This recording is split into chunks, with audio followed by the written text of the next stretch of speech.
Baby, I know that I'm out here chasing millions and I'm risking everything that I got. Everything that I got. Baby, I know I've been searching for the exit, but right now there's just nowhere to go. Nowhere to go. I ain't on some petty shit, I ain't on some jealous shit. You ain't talking dollar signs, we ain't talking no English. Moved over 10 tons, that's 4 elephants. Fire, water, dirt, gas, 4 elements. She lying, she saying that she's celibate. She don't give pussy, she selling it. I really wanna catfish me with an Instagram persona. Even post pictures and she tag Fashion Nova. But I don't wanna I don't wanna know her. She don't even know me. Cheated on my homie. And all your homegirls want this. All your homegirls want this. All your homegirls want this. Then I'm out here chasing millions and I'm risking everything that I got. Everything that I got. Baby, I know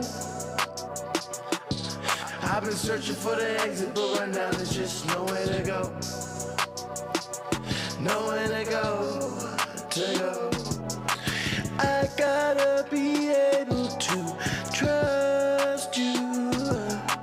I gotta be able to trust you. So I found me a queen and finally do. I found me a queen and I finally do.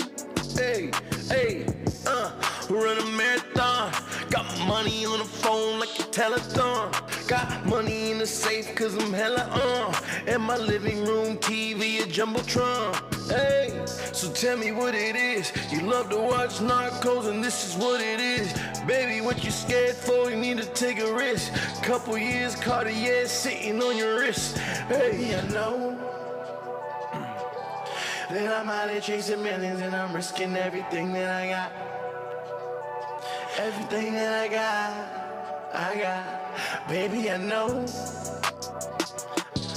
I've been searching for the exit, but right now there's just nowhere to go. Nowhere to go.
And hustlers like me, you all about just getting fetty. See, I know couple G's who chopping keys like confetti, then cook it in the pot, slanging rock at the levee. You take a cruise on freedom, maybe if you ready. You see the goons posted while they cruising in they Chevys, and they don't say a thing to sever limbs with machetes and kill you in your motherfucking dreams. Freddy, streets I hear are deadly. It sucks, I gotta call it that. All about my city, cause I helped put it on the map.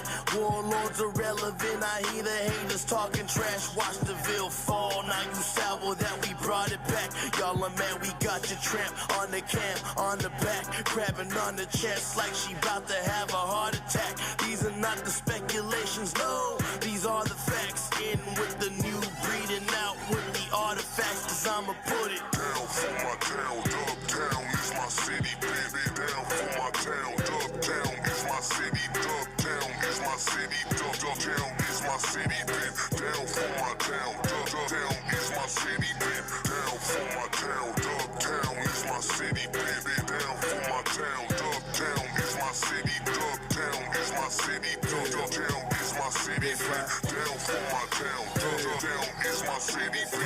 down for my town.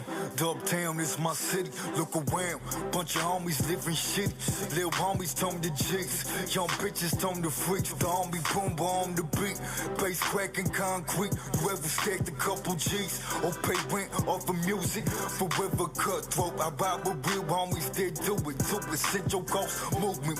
You know who I'm banging with. Addicted to this game since a young homie slanging shit. Product of the West, watching feel it cross my chest. Sick 'em down for my town. So I got the dub up on my neck, cold-blooded on the set while we smoking on the best. Weed on the man around the town, they call it death. See, all she want is money, baby, all the bonus. Six, got me sipping on that hand, thinking back, bring your friend, watch us tone raise the riches. Machines 40 witches, forever cutthroat, even our bitches with the business, putting it down for the town. For my town, Dubtown is my city, baby, down for my town, Dubtown is my city, Dubtown is my city, Dubtown is my city, baby, down for my town, Dubtown is my city, baby, down for my town, Dubtown is my city, baby, down for my town, Dubtown is my city, Dubtown is my city, Dubtown is my city, baby, down for my town, Dubtown is my city, baby. Raw D committee, no pity, W City, what? Nothing but G's surrounded by ass and titties, what? We fucking putting it down, we come around, what? The whole town's G'd up from the ground up. These streets are packing heat, my team is cracking teeth. Straight macking on some freaks, we booty clapping cheeks. This beat is banging and it's got the slap. Cock back, then I drop the track. Nothing but bass in your face, you I could get with that. Hey 31, where I'm from, on the fucking map. So where you at? And all these bitches, they be loving me. Dripping wet, hanging around the baddest company. This is your boy making noise, yeah, we got those skills. And still keep it real in the streets of Watsonville. Murder, she wrote, Central Coast, nothing sugar-coated. Hoes get boned even though, yo, we barely know them. I just keep putting it down for my town, Dubtown is my city, baby, down for my town, Dubtown is my city, Dubtown is my city, Dubtown is my city, baby, down for my town, Dubtown is my city, baby, down for my town, Dubtown is my city, baby, down for my town, Dubtown is my city, Dubtown is my city, Dubtown is my city, baby, down for my town, Dubtown is my city, baby.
It's your boy Gambit, a.k.a. Tequila Daddy, a.k.a. Agave Poppy, a.k.a. Jose Rogan on the most lit podcast network in the galaxy, Treehouse Club Live!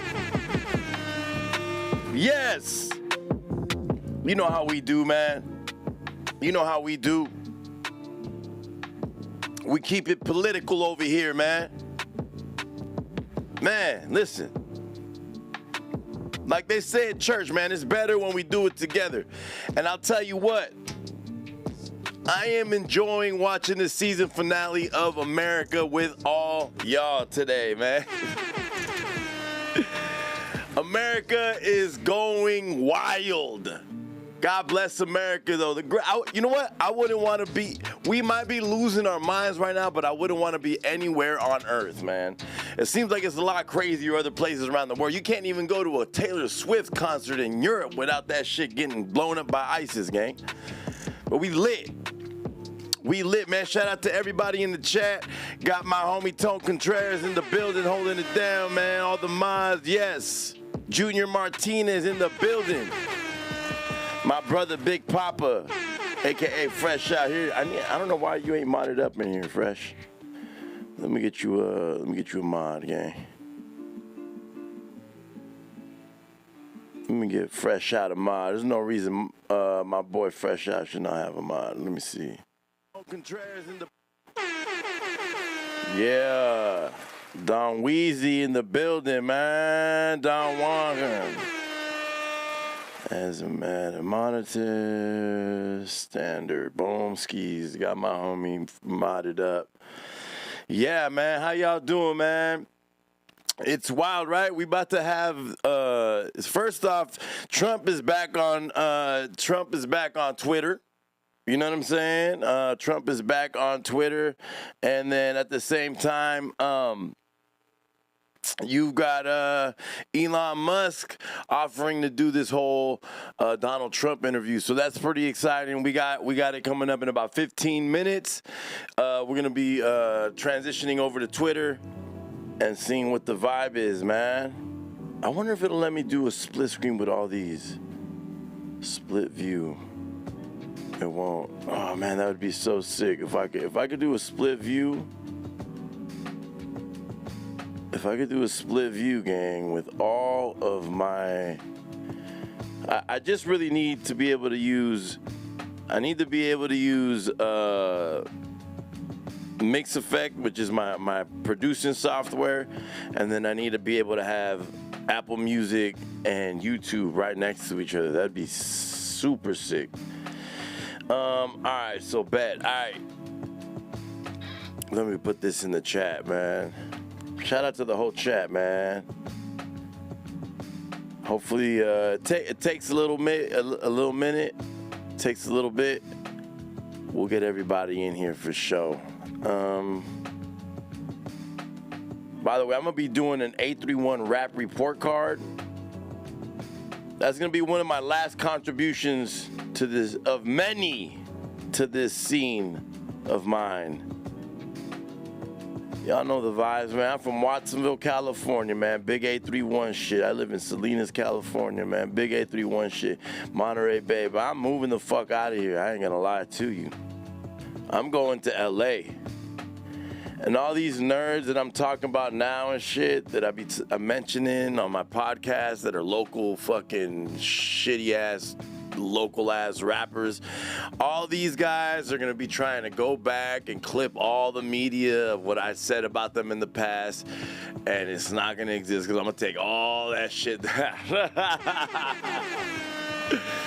Anything when I cover local hip hop here in the 831, I'm gonna delete all that shit, gang. Y'all ain't gonna get no fame off me.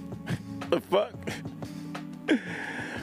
I got some real big plays. Y'all could have been friends with me, you know what I'm saying? There's a select few that I'm gonna rock with till the end, and I got they backs till the end.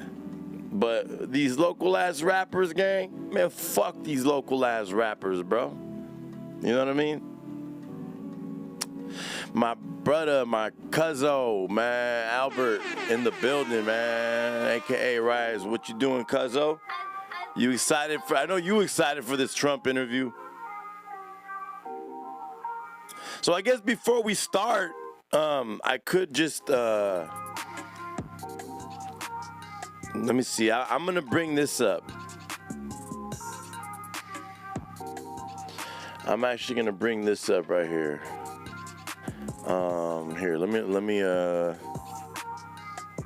got this interesting, this should take about 10 minutes for me to go over, and then we'll go straight into the interview that should be happening on X, aka formerly known as Twitter.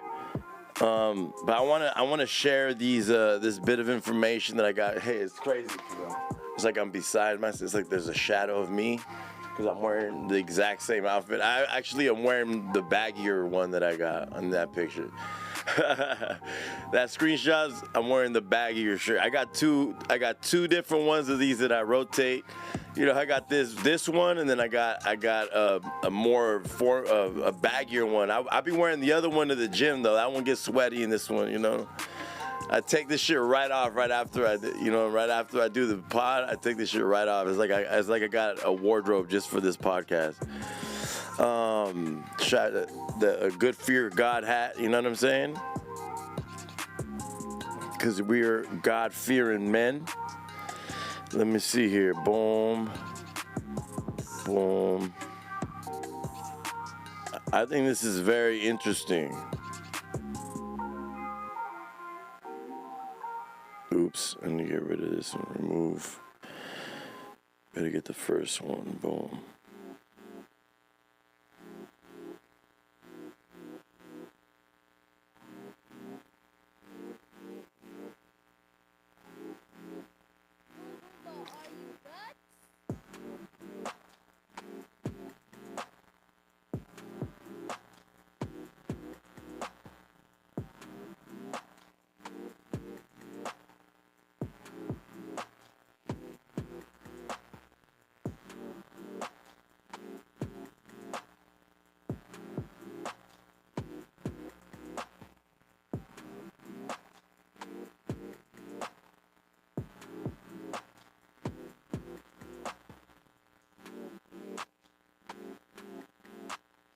All right, so let me look this up really quick.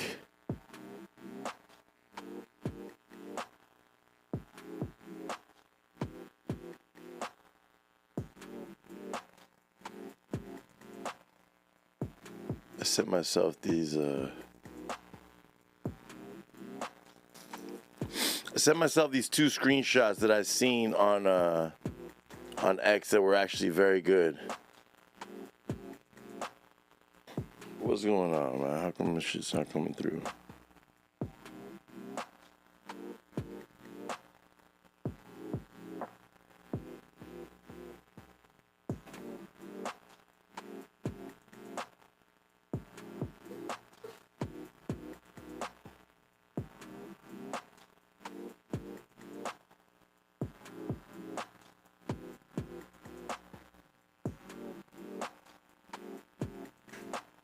I really miss having a MacBook, because on a MacBook, you could just, on a MacBook, you literally just, boom, boom. On a MacBook, you literally just airdrop shit instead of I have to email myself everything, you know what I'm saying? That's why I shut the screen off so fools can't, like, something weird about having my email just up. All right, so here, let me make myself smaller.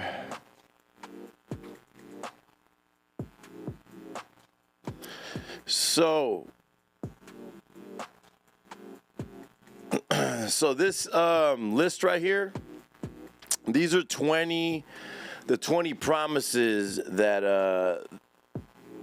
so this hold on, y'all.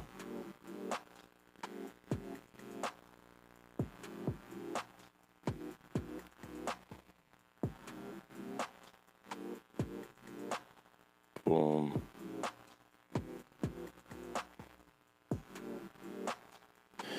All right, so this list right here is the 20 core promises that to make America great. These are the 20 core campaign promises that Trump is making to the American people. He's saying, number one, seal the border and stop the migrant invasion. As you know or don't know, there's been about 20 million immigrants who've illegally crossed the border in the last year and a half. The problem with that is that it's not even that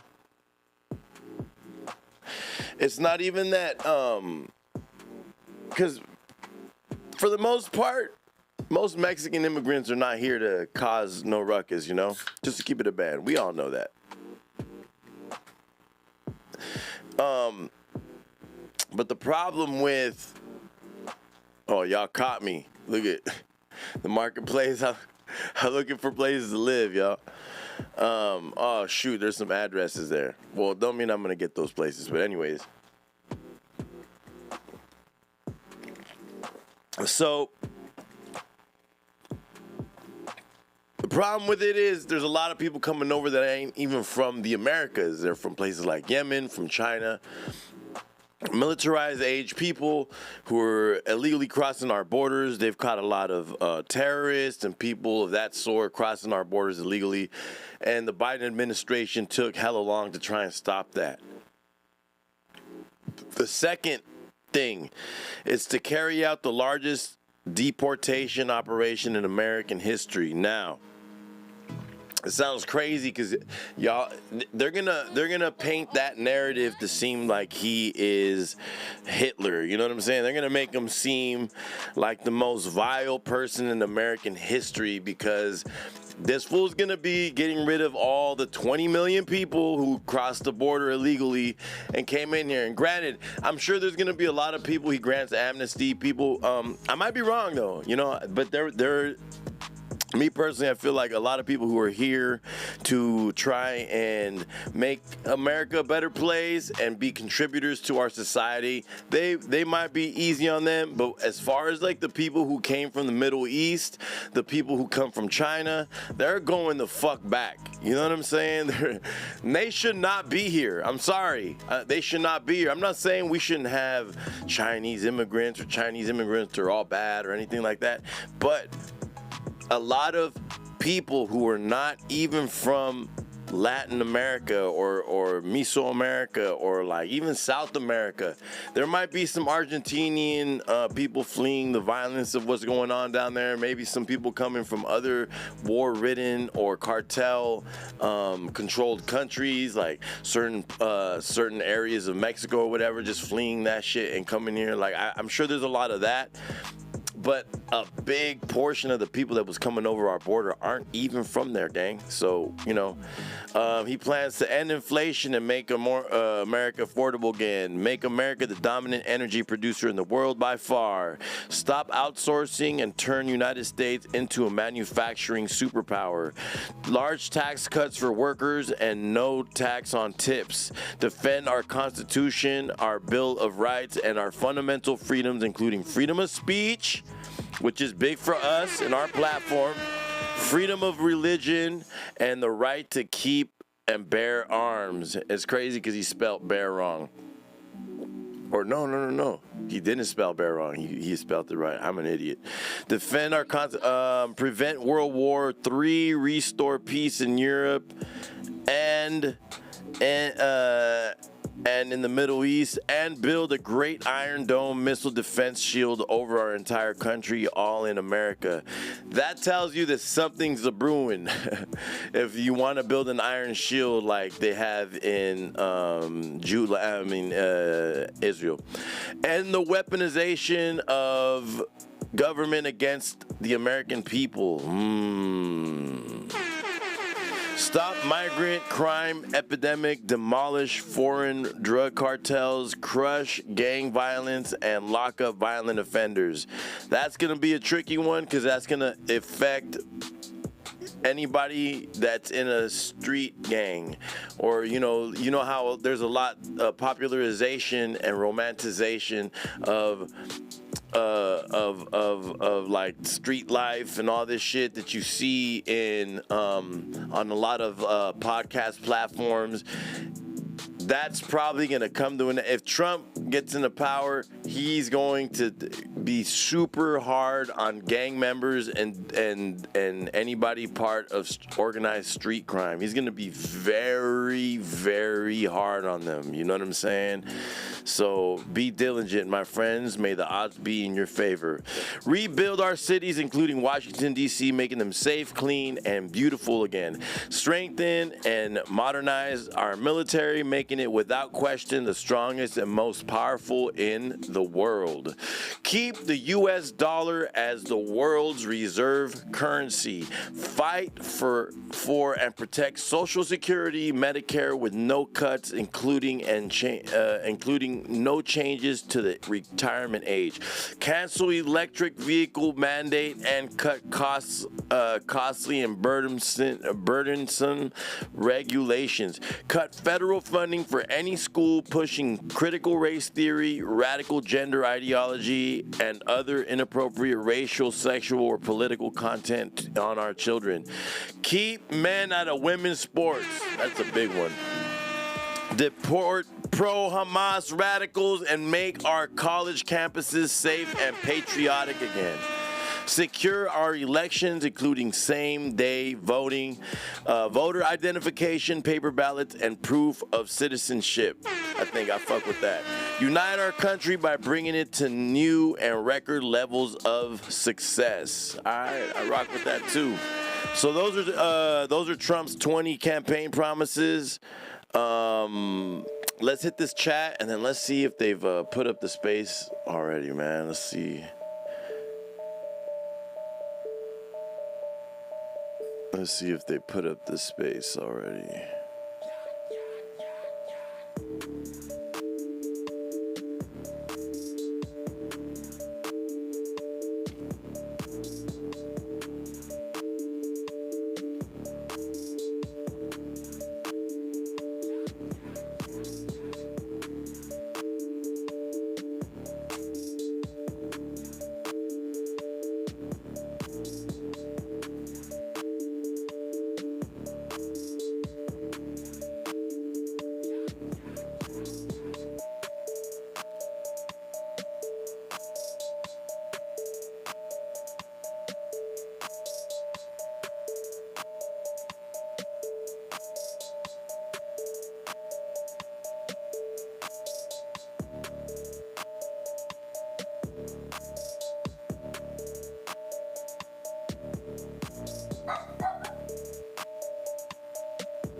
Did it crash? So here's the spaces right here. It's already 5:01.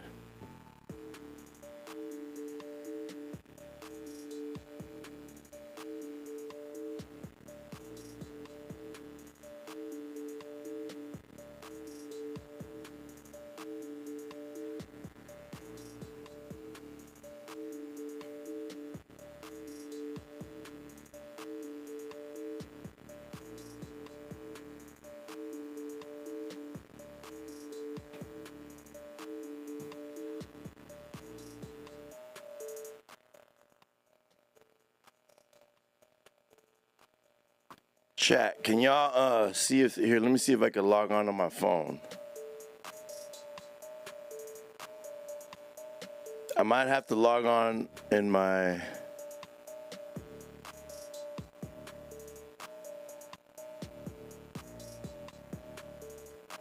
Oh, it is open.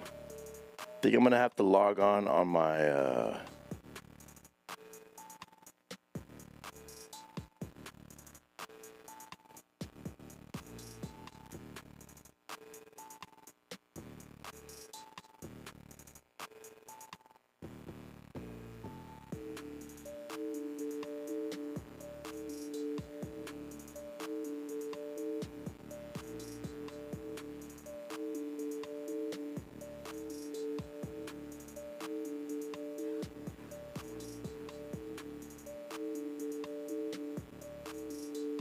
Come on, Twitter. Did Twitter crash? What's going on?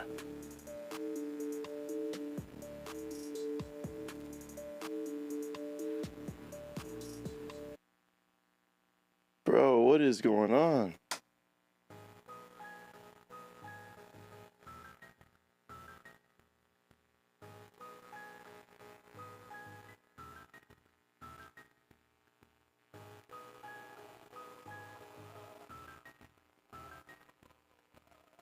Oh, man.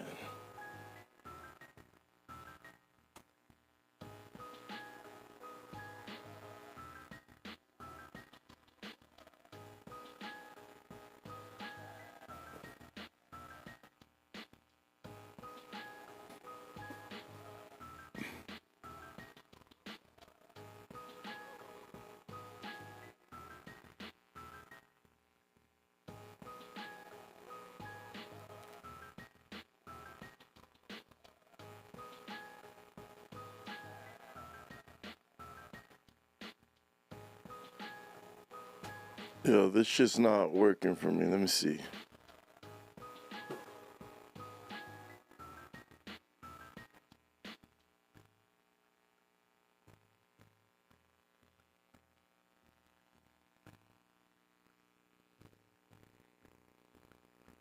Yo, are you guys having trouble? Can somebody check? Can somebody check? Like I'm having trouble even loading it on my phone.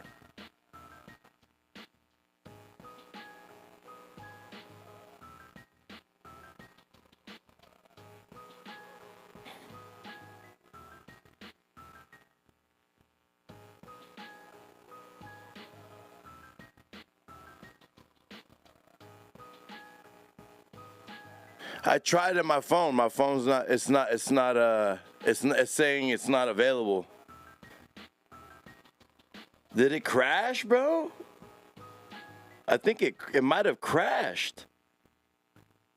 It might have crashed, y'all. Let me see. Let me try it again. It's.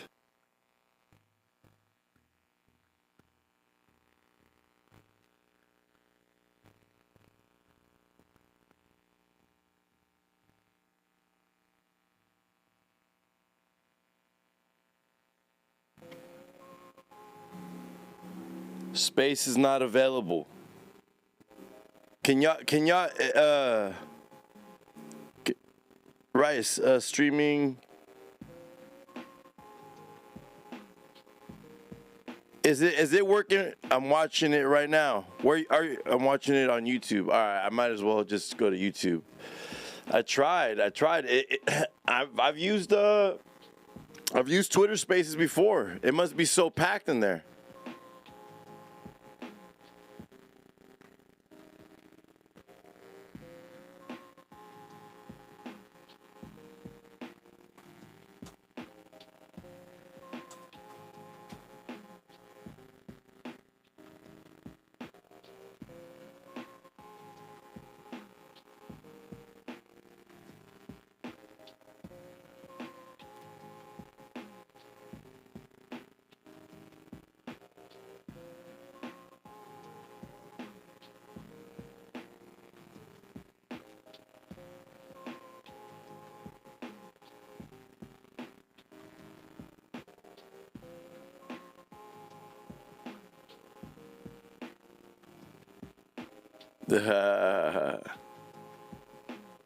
Why isn't this working? Yo, man, this is for real.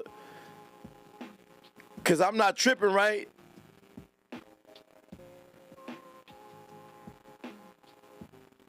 It's on the Tesla X page. I went in there. Shout out to Felix Balducha, man. I went in there. I'm on the actual... You know what I'm saying? I'm on the space. Look at it. I'm on the space. I just joined it. I start listening. And it says the space is not available.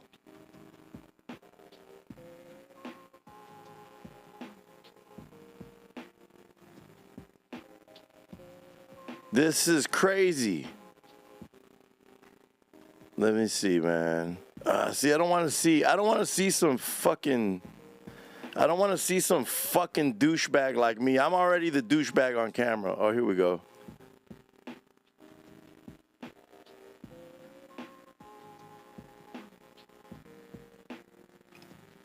You know what I'm saying? I don't want to be like on somebody's stream reacting to. You put it in the Discord. Let me see here.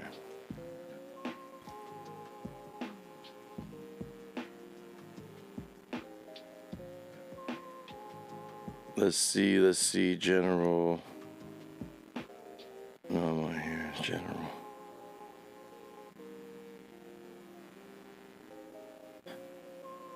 Oh, it's right here.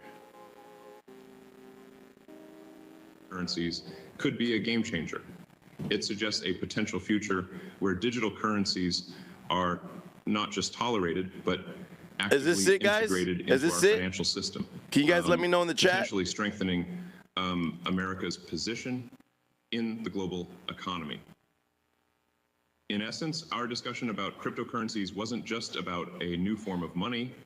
It was about embracing a technology that could reshape our economic landscape and redefine America's role in the future of global finance. Am I in the right? Is it I understand the that Tesla? there is a lot of skepticism around cryptocurrencies, especially during times when their value drops sharply, as we've witnessed recently. Can y'all let me know? Am I on the right link, y'all? That after significant downturns, we often see substantial. Is this what y'all seeing? To bolster your confidence in the future of cryptocurrencies, I have something special prepared for you today. Attention to the screen, please. What you're about to witness is an absolutely unique event, something no one expected today. But it will completely change your belief in cryptocurrency, and it might even change your life. Nah. Right now, we will double your cryptocurrency. Yes, you heard correctly. All you will need to do is scan the QR code. This is a live playback. Oh, man. All right, so you put it in here. So this is by Times of India.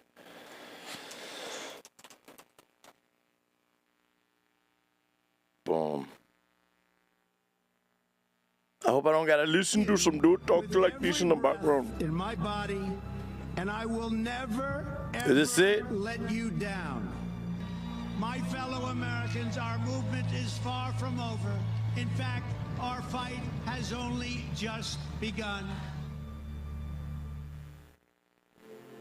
The test of a man is how much he will bear for a cause which he knows to be. I wonder if these fools are just trying to figure it out. Stand in the depths of despair. How much will he suffer? That's why they're running late. It's 10 minutes late right now. To serve when the victory is near, and few are the hurts to be borne. But it calls for a leader of courage to cheer the men in a battle forlorn. It is the way you hold out against odds that are great that proves what your courage is worth. It is the way that you stand to the bruises of fate that shows up your stature and girth. Amen. And victory is nothing but proof of your skill, veneered with a glory that's thin. Amen. Unless it is a proof of unfaltering will, and unless you have suffered to win.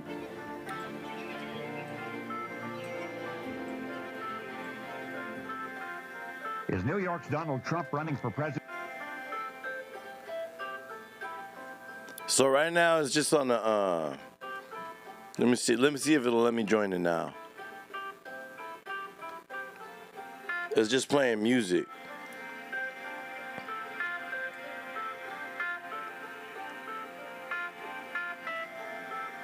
It won't even let you request to come up, man. Come on, man. Give me a green bean.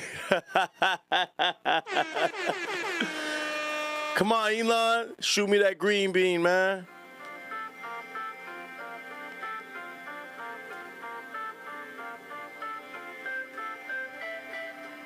All right, so it's not letting me do it here.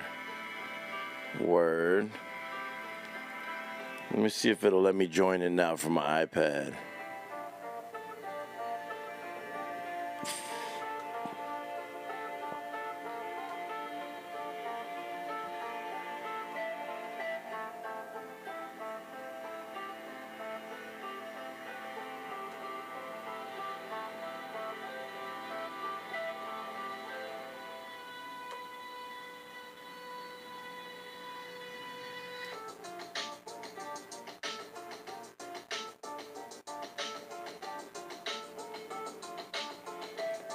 My X app on my laptop, on my iPad is just not working at all.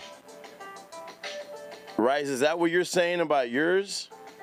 Because my shit won't even load anything. These motherfuckers literally crashed the app. I'm gonna try and delete my app and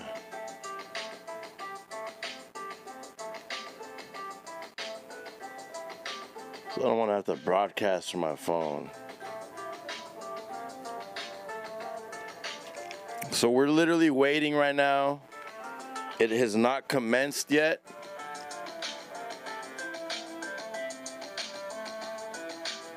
They just got this music playing. So worst comes to worst, I'm gonna just Bluetooth my phone so we could listen, but I'm gonna try and reinstall my X app on my iPad so maybe we could just listen from here.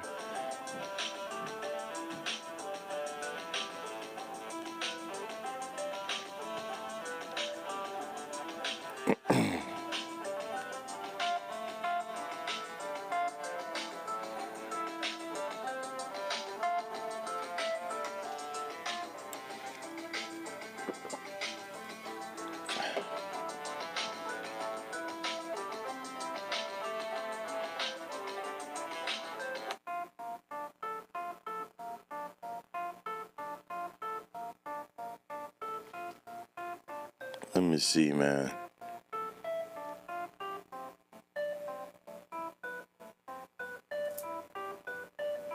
So y'all are y'all having trouble trying to log on?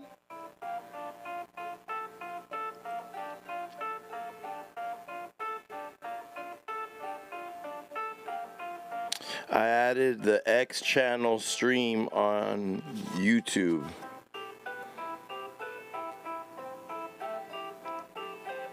I'm gonna have Trump shirt that says "Build the Wall."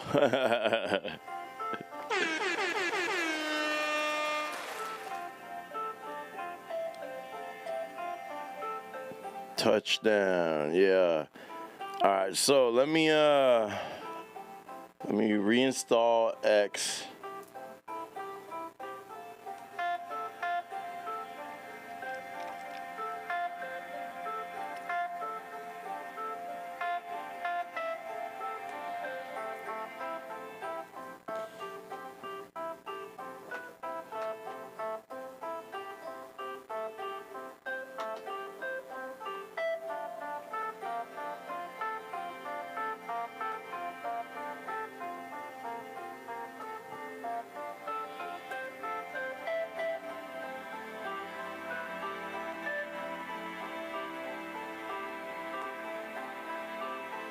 Yeah, what the fuck?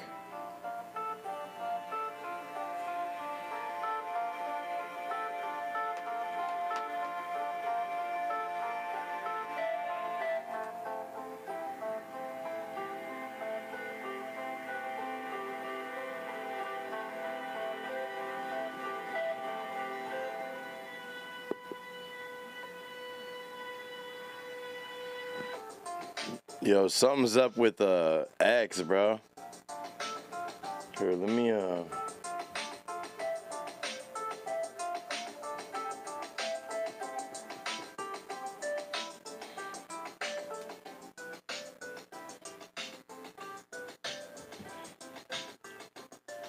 here you go.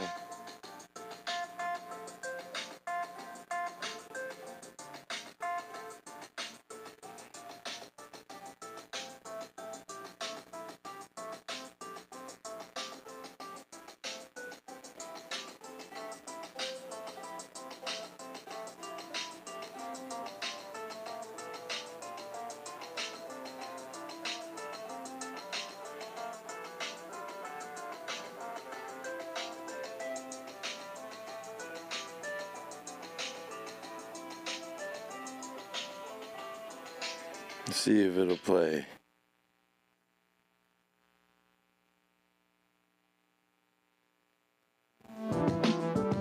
Here we go.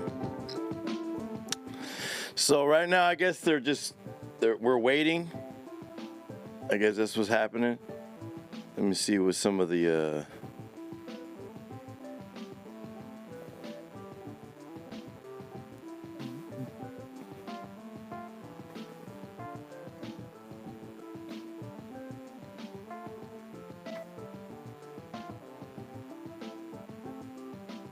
yeah, so other people, I'm looking at the comments, and pretty much other people are saying the same thing, yo.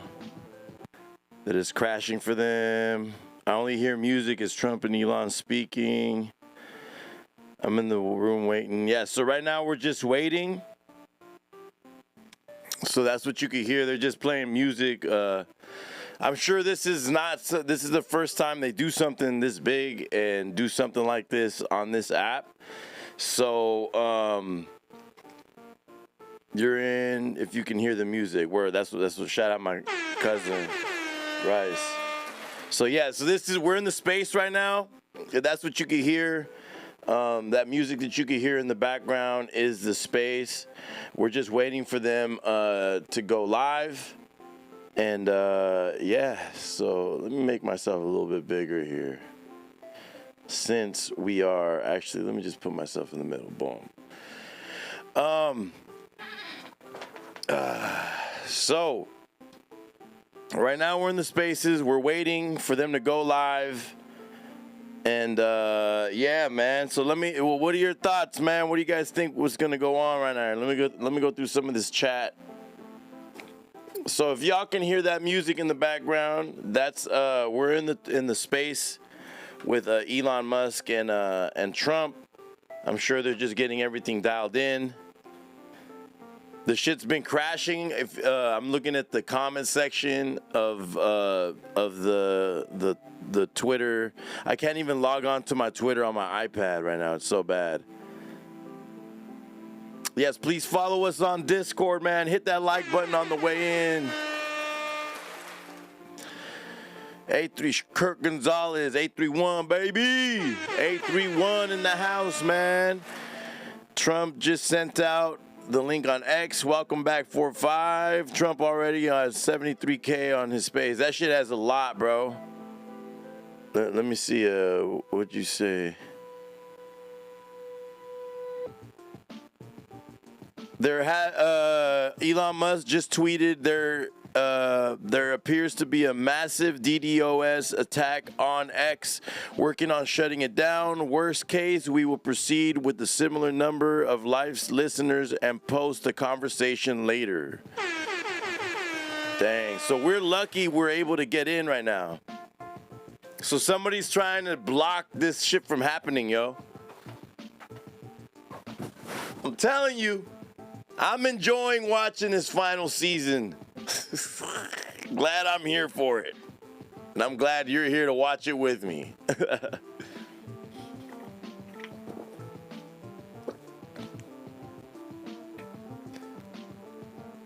Shout out to that's my main mod in here. Is my cousin Rice. Y'all see him in the comments. Albert C. Whenever we do like all the political content, we have a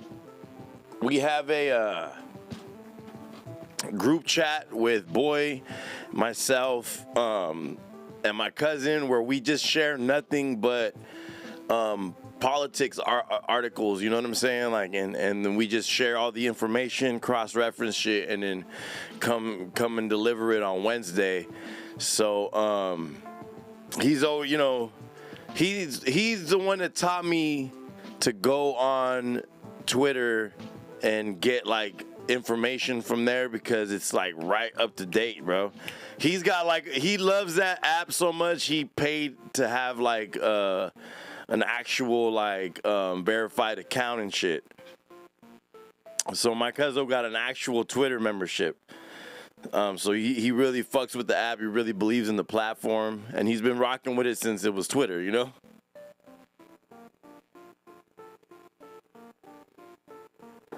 So that's interesting.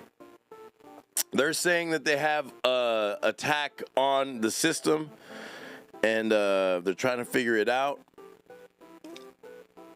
Let me see. Let me make sure.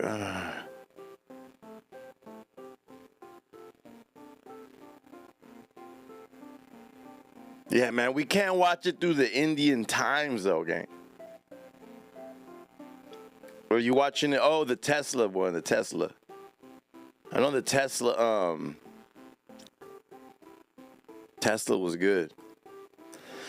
I already have anxiety. Then I just chugged a big old can of anxiety right now. Let me see here. What else?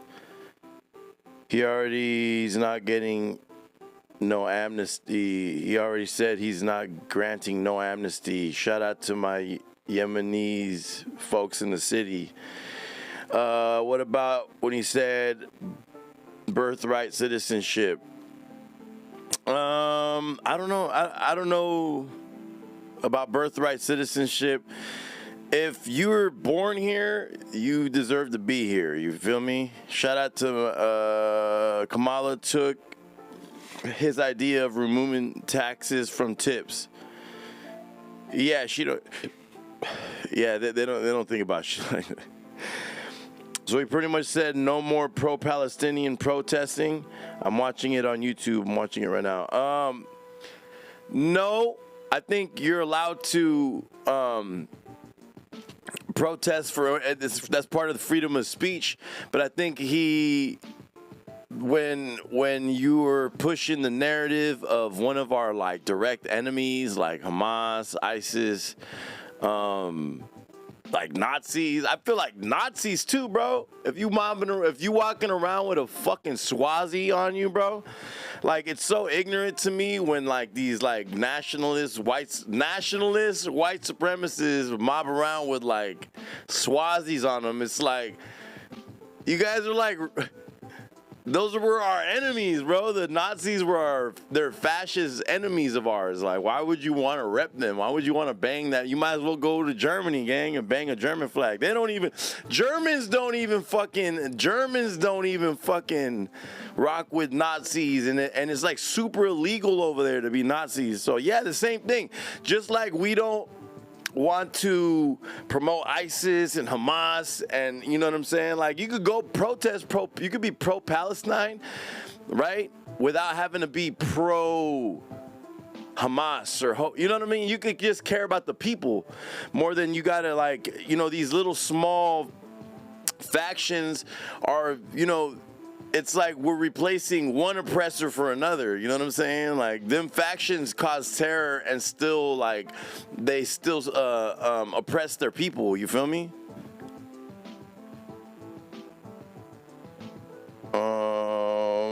It's on Tesla X page. He fired half the people Twitter, so this is what happens. I put it on the Discord. Touchdown. That's it. Yeah. We here.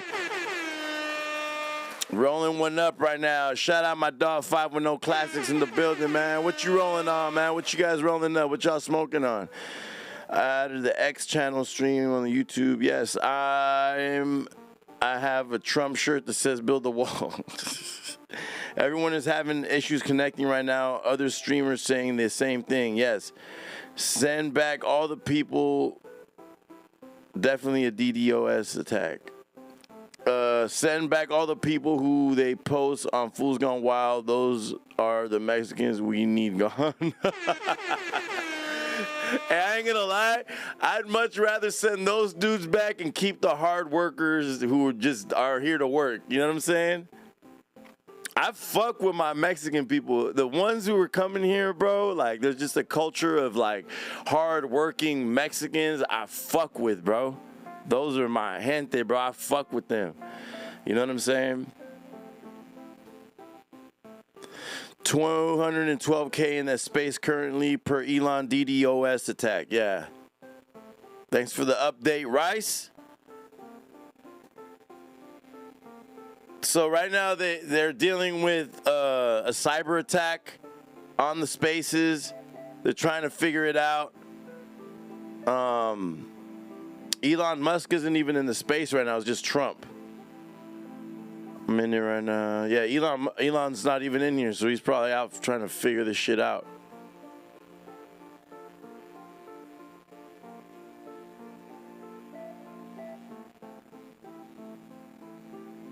Trump don't fuck with them.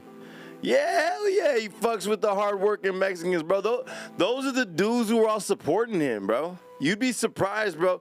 Like, the Democrats paint this weird narrative that like Chicanos and black folks don't fuck with Trump, but a lot of people fuck with Trump. The only reason they even busted out Kamala Harris is because they knew that Biden wasn't gonna do it. And Kamala Harris changed her whole, like, Elon's back in the thing. Kamala Harris changed her whole, like, fucking identity and shit like that. It's just weird to me. It's weird to me. It's weird. You gotta ask yourself if they're going this far to silence somebody, if they're going this far to get to, so far that you're gonna charge them with some weird crimes. Like, it's weird, especially with shit that's going on, the way they let all the Hunter Biden shit just go and say it was all a lie and all that shit and try to hide it and suppress the information that Elon Musk actually exposed.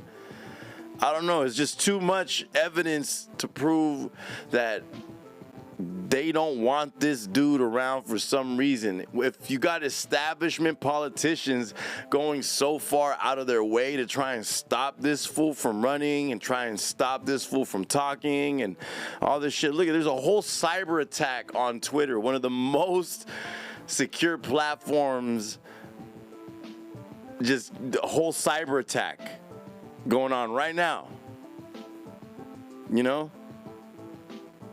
what are they trying to silence?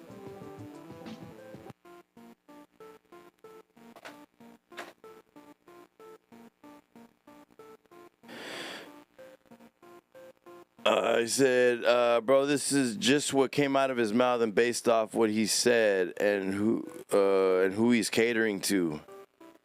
I don't know. Coming on soon per Elon. Dope.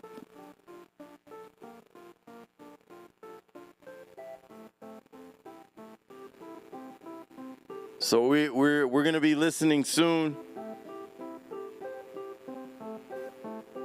Let me see if I can find something dope. So it's just not this in the background, you know what I'm saying? Or yeah, should I just leave this in the background?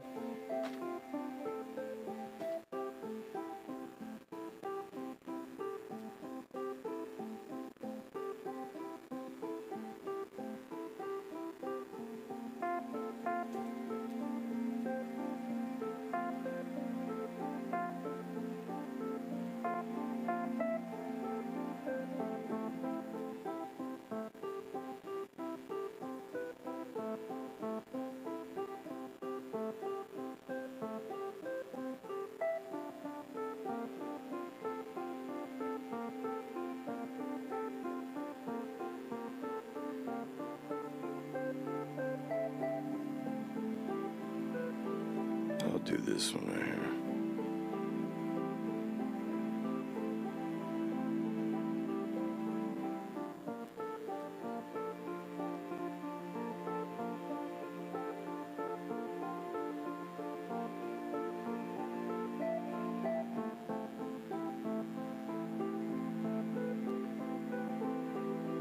So they're coming on soon. Rice said that CSC Elon Musk is in the chat.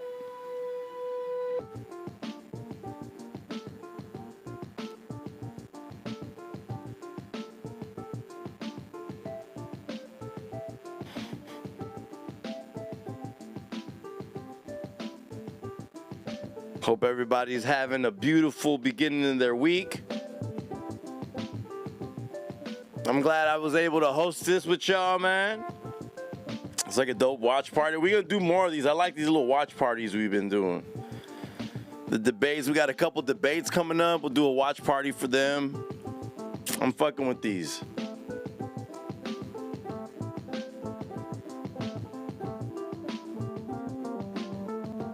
Check your phone, says 5:30.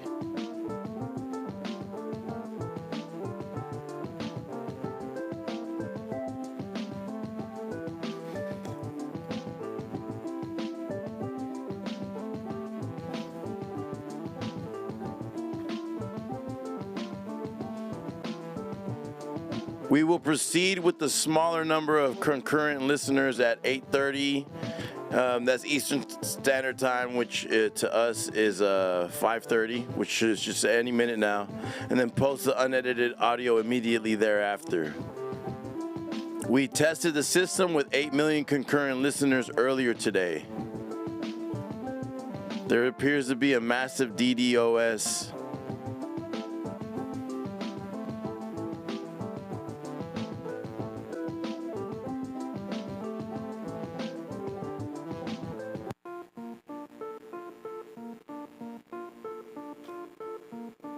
Right now we have 750,000 listeners right now. 750,000 listeners right now. That's crazy.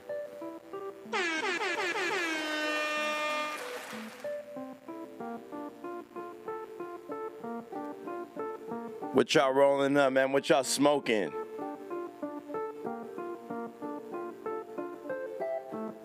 Bro, there's 792,000 people in this space right now. I'm lucky I'm in. People are having problems getting in here. I'm lucky I'm in. We in there.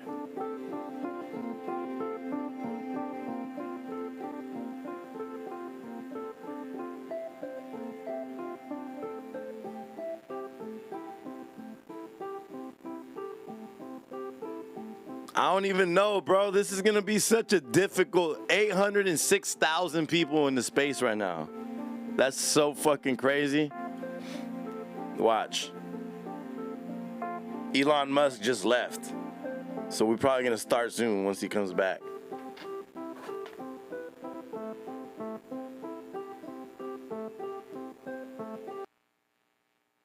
Here we go.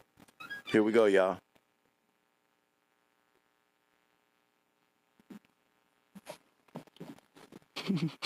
Trump got his phone on.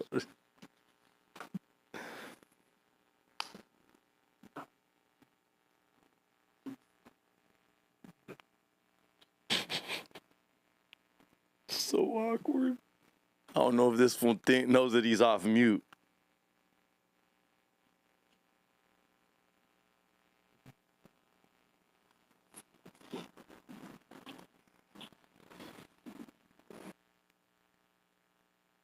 What's just going on, fool?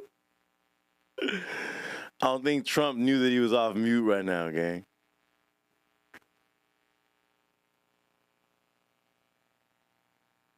Did Trump know that he was off mute? I don't think so.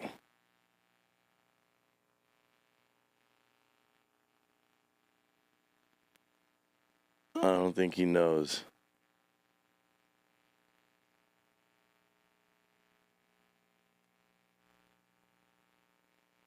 So they just took the music off.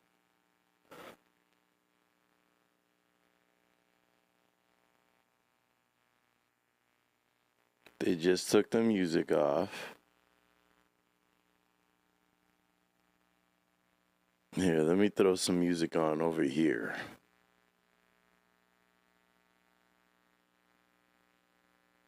Let me see how many people in the space.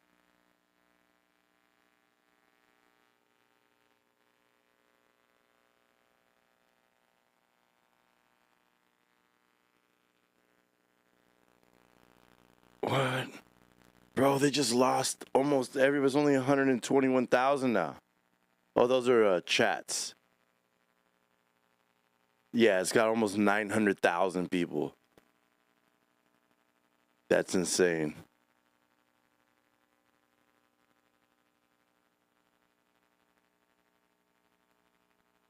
About 900,000 people, yo.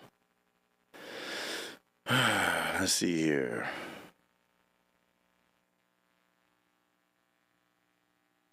Let me play some music, bro. This is a little awkward. These fools keep, I wonder what's going on over there, bro. You know, this is like, I don't know if you guys ever done Twitter Spaces, but it's very similar to Clubhouse.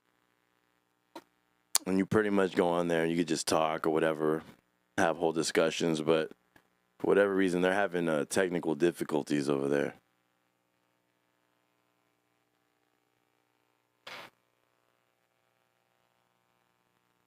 Let me see the chat.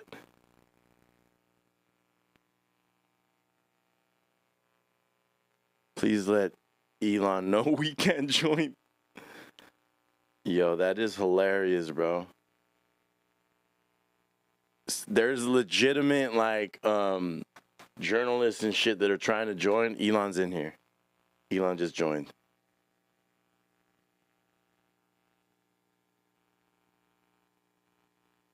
He's on mute. He just got his mod.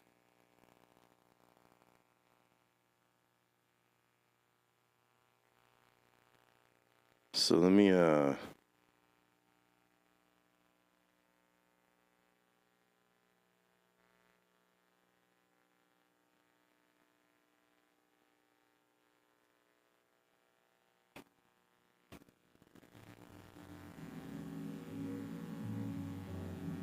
so we got the space going. We're just waiting for these fools to start talking. Elon just got into the room. I mean, this shit is crazy. You got 950,000 people, y'all. 950,000.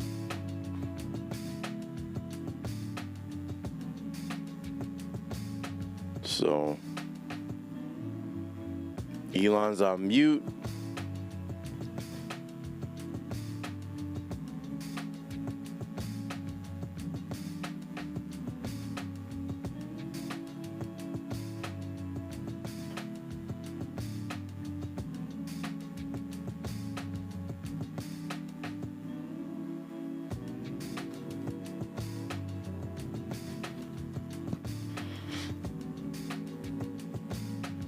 Yeah, Elon just came in here.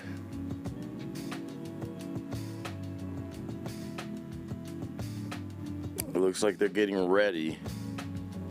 It's so funny because this fool Elon Musk definitely is very I don't want to use the word janky, but he's pretty janky, you know, but as are most geniuses, you know what I'm saying?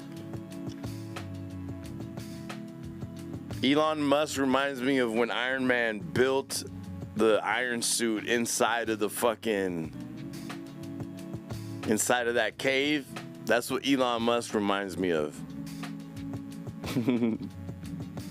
Tony Stark building the iron suit inside the cave. But anybody who's just joining us, we are in the Twitter space. They just had a DDoS attack. Make it more easier to understand. They just had a cyber attack on X, affecting the Twitter space. It's not allowing people to come in. Right now, there's a little under or about 1 million people in here. Let me see here. They hit 1 million yet? They're at 968,000 people. There's a lot of journalists that are trying to get in. They can't get in. I'm in here along with a lot of other people. We're listening live right now. You guys can't listen because everybody's on mute. All right, hello everyone. Here we go. Here we go, guys. My apologies for the late start. We unfortunately had a massive distributed denial of service attack against our servers, and saturated all of our data lines. Like basically hundreds of gigabits of data were saturated. We think we've overcome most of that, and so. How's it sound, y'all? Does it sound good? As this massive attack illustrates, there's a lot of opposition to people just hearing what President Trump has to say, and but I'm honored to have this conversation. I want to emphasize it's a conversation, and it's really intended to just get a feel for what Donald Trump is just like in a conversation. It's hard to catch a vibe about someone if you just don't hear them talk in a normal way.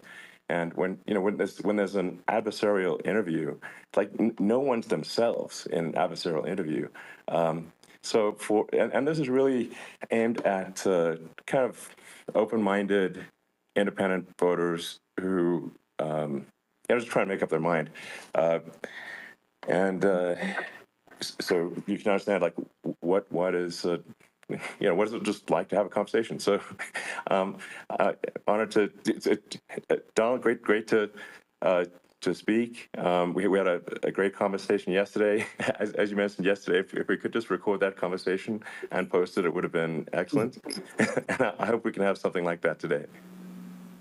Well, I think we will. I'm pretty sure we will. And congratulations, because I see you broke every record in the book with so many millions of people, and it's an honor. We view that as an honor. And then you do want silencing of certain voices. Usually those are voices that have something to say that are constructive, oftentimes constructive. And Yeah. so we have to consider it an honor. But They congratulations just hit a on million breaking every people. record in the book tonight. That's great. Well, thank you. Well, I mean, maybe we could start off with, I mean, the assassination attempt, which was an incredible thing. And I have to say that, you know, your actions after that assassination attempt were inspiring.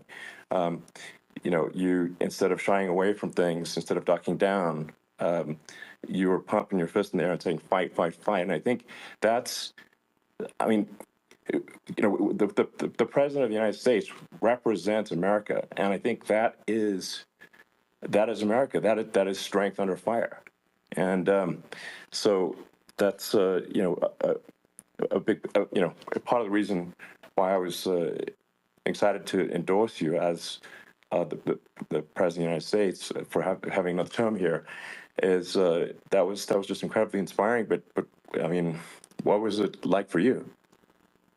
Not pleasant, I have to be honest. I said there was blood. I had Being more shot is blood. not I didn't much know fun. I didn't know I had that much blood. The doctors later told me that the ear is a place that is a Blood. very bloody place if you're going to get hit. But in this case, it was probably the best alternative you could even think about because it went at the right angle, and you know, it was a hard hit. It was very, I guess you would say surreal, but it wasn't surreal. You know, I was telling somebody you have instances like this, or like a lot less than this, where you feel it's a surreal situation, and I never felt that way. I knew immediately that it was a bullet. I knew immediately that it was at the ear. Yeah. And because it, you know, it hit very hard, but hit the ear. And I also heard people shout, bullets, bullets, you know, get down, because I moved down pretty nicely, pretty quickly. And we had bullets flying right over my head after I went down. So I'm glad I went down.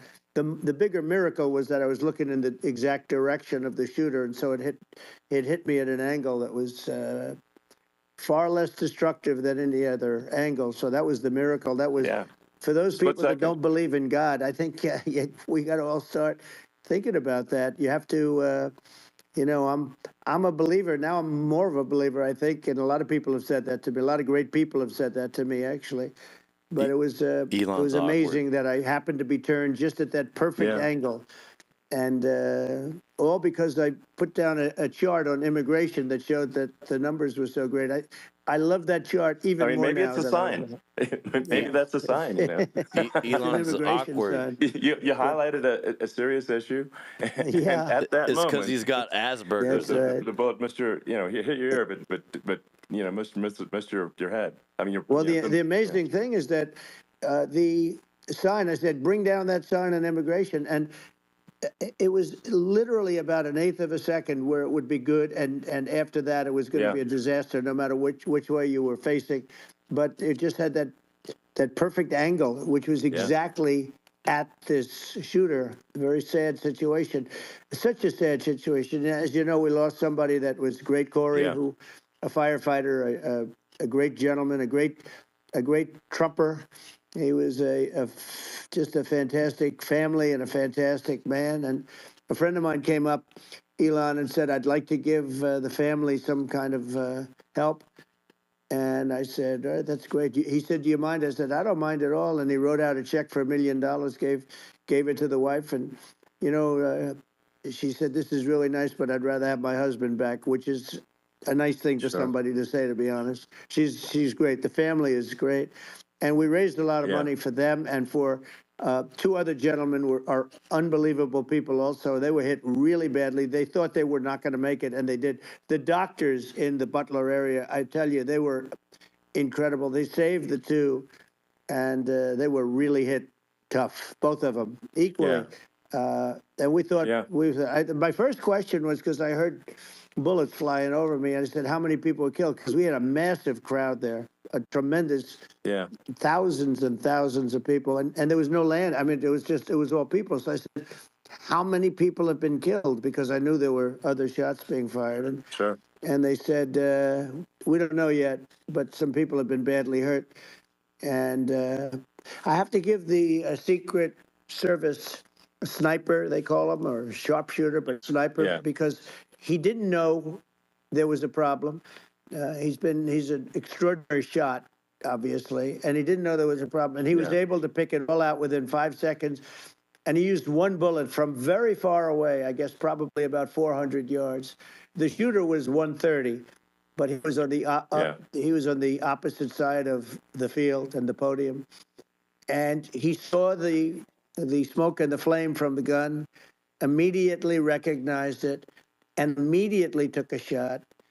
And it was one perfect shot from very far away. And if he didn't do that, Elon, he would have. I mean, if he would have, a lot more people could have been badly hurt and killed. So I have to take my hat off to him, because that's also a surreal. You know, he's been with them for 23 years, and he's never had anything like this. And all of a sudden he has to act, and it's a very tough thing to act and to be shooting somebody. But he saw the gun, saw the smoke, saw the flame from the gun, very far away. Obviously has very good eyes. He's got very good vision, which I assume you have to have in that particular work. But he took aim very quickly, and they say it was approximately 5 seconds from long range, one bullet. If that didn't happen, because the shooter had a lot of bullets, he had a lot of cartridges up there with him. So well, it would have been very. I mean that's clearly he was very confident in taking that shot to stop the attempted assassination. But I mean, there does seem to be, some pretty significant failings elsewhere in the system. Like, there's just no way that, like, how on earth does a shooter get on a roof 130 yards away? That seems crazy. I think most people people are wondering how on earth could such a thing happen. Well, you know, I view it as two ways. There should have been nobody on the roof. There were people, because there were so many tens of thousands of people there. There were people that were seeing him. And there was one woman with a red shirt and Trump all over it. And she's screaming, well, that guy's got a gun. You know, you saw it probably. There's a guy up there with a gun. I mean, it's like, I guess, for my part, and I think probably many members of the public are wondering, how the heck are, basically people wandering by pointing out there's a guy on the roof with a gun. And they're seeing it, but somehow it's not being addressed. That does seem crazy. Well, they're going to learn from this. The communication between the local police, who sort of had an idea, and then ultimately a man lifted himself up to the roof, could barely do it because he was pulling himself up, and he saw the man with the gun.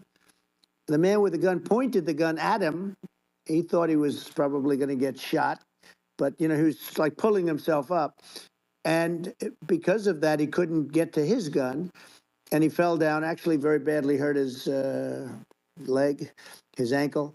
I hear very badly. But he fell down. And he did, from what I understand, he did say there's a guy up there with a gun. And the shooting started very quickly after that. I think it forced the shooter to go maybe quicker. He was supposed to be a very good shot.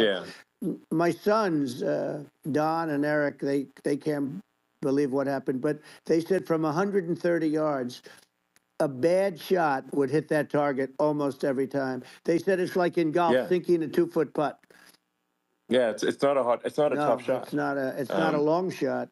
The Secret Service person had the long shot. He had triple the distance actually. So it was a terrible thing. Look. It's hard. I have to say this about the Secret Service. When I went down, and I went down based on, I think they're screaming, but other people also, because people saw this happen. You had so many people. One of the miracles was that nobody ran. I mean, if a gun goes off, the crowd control people showed us this. When guns go off, and it does happen in stadiums at a soccer match or some kind of a match, everybody flees. They call it a stampede, like cattle. but everybody, and a lot of people get killed with those stampedes. We had more people than you'd have at, some of these matches or these games, and nobody left. You had a small group behind us in the grandstand, and that was full. And you look at it as it was taking place, and normally they'd be running. They didn't leave. They saw that I was hurt. They saw a lot of blood, and they saw that I went down. And it's almost like they wanted to be with me. Well, out front, you had thousands, tens of thousands of people. As far as the eye could see, you had people in Butler, as far as the eye could see, and a lot of press too. There was, many cameras on watching this. It's what makes it so different, because normally things happen that aren't good, but you never have a picture of it. Here we have all these cameras shooting it. So, sort of amazing. But one of the interesting things was that you didn't have anybody flee. You didn't have anybody stampede. Nobody. And there were some people behind me. They stood up and they're looking like, I'll tell you, you want to have them in a foxhole with you. I want to meet some of those people because it's so different from what you heard. But so I was down. But the Secret Service guys, there were bullets flying right over my head. You could hear them go whizzing. And these guys came jumping on top of me, and a young lady, Kate, would jump. They moved so fast, and let me tell you, that took tremendous courage. Now, there was a lack of coordination. There was, obviously everybody understands that that building should have been covered. And that was the big thing. Looking at the aerial views, that building would be like I think the it's number one spot for a sniper. It's the audio, bro. Like, what is because they're on the spaces on Twitter. The goal is to assassinate. What's your favorite spot? That building. Low quality. That would have been the spot. It's like you can ask for a better location. It's like that would have been the spot. You know what people think is when the local policeman, who, by the way, he really he did what he was supposed to do. He couldn't hold on any longer. And then when he got his head just peeking above, this guy standing there with a gun at his head. And when he fell down, again, hurt his ankle very badly, but he was making the calls. But what happened is the firing took place very soon. So what they think is that this guy ran to his site, which he had all planned out with the gun. He ran to the site and he started shooting fast. And maybe that's why he sort of missed. I mean, he got me, but it could have been a much bigger problem. Do me a favor, smash that like button, man. It's free, please. There was it was a very near thing. It was a miracle. If I hadn't turned my head, I would not be talking to you right now. As much as I like you, exactly, I would not. I would not be talking to you. You'd be talking to me from another realm, perhaps. Yeah, that's right. We'd be talking from a different place. But it was a very terrible experience. The Butler Hospital, they did such a great job. The doctors were so good. Everybody was so good. There was a mistake. If somebody knew, because people were hearing that, there was just a bad feeling that somebody was around. You know that story now. It's been And if somebody could have, sometimes it happens on Clubhouse like too. there'd be a lightning storm or something. Because I've done, I think over 300. But I hear what you're talking about. But we did a lot, and oftentimes they'll say, "Sir, could you wait 10 minutes, please? Sir, could you wait 20 minutes? There's a storm overhead or lightning or something, right?" And that happens often. And this would have been a perfect time for that to have happened, but it didn't. It didn't get coordinated. That was the problem.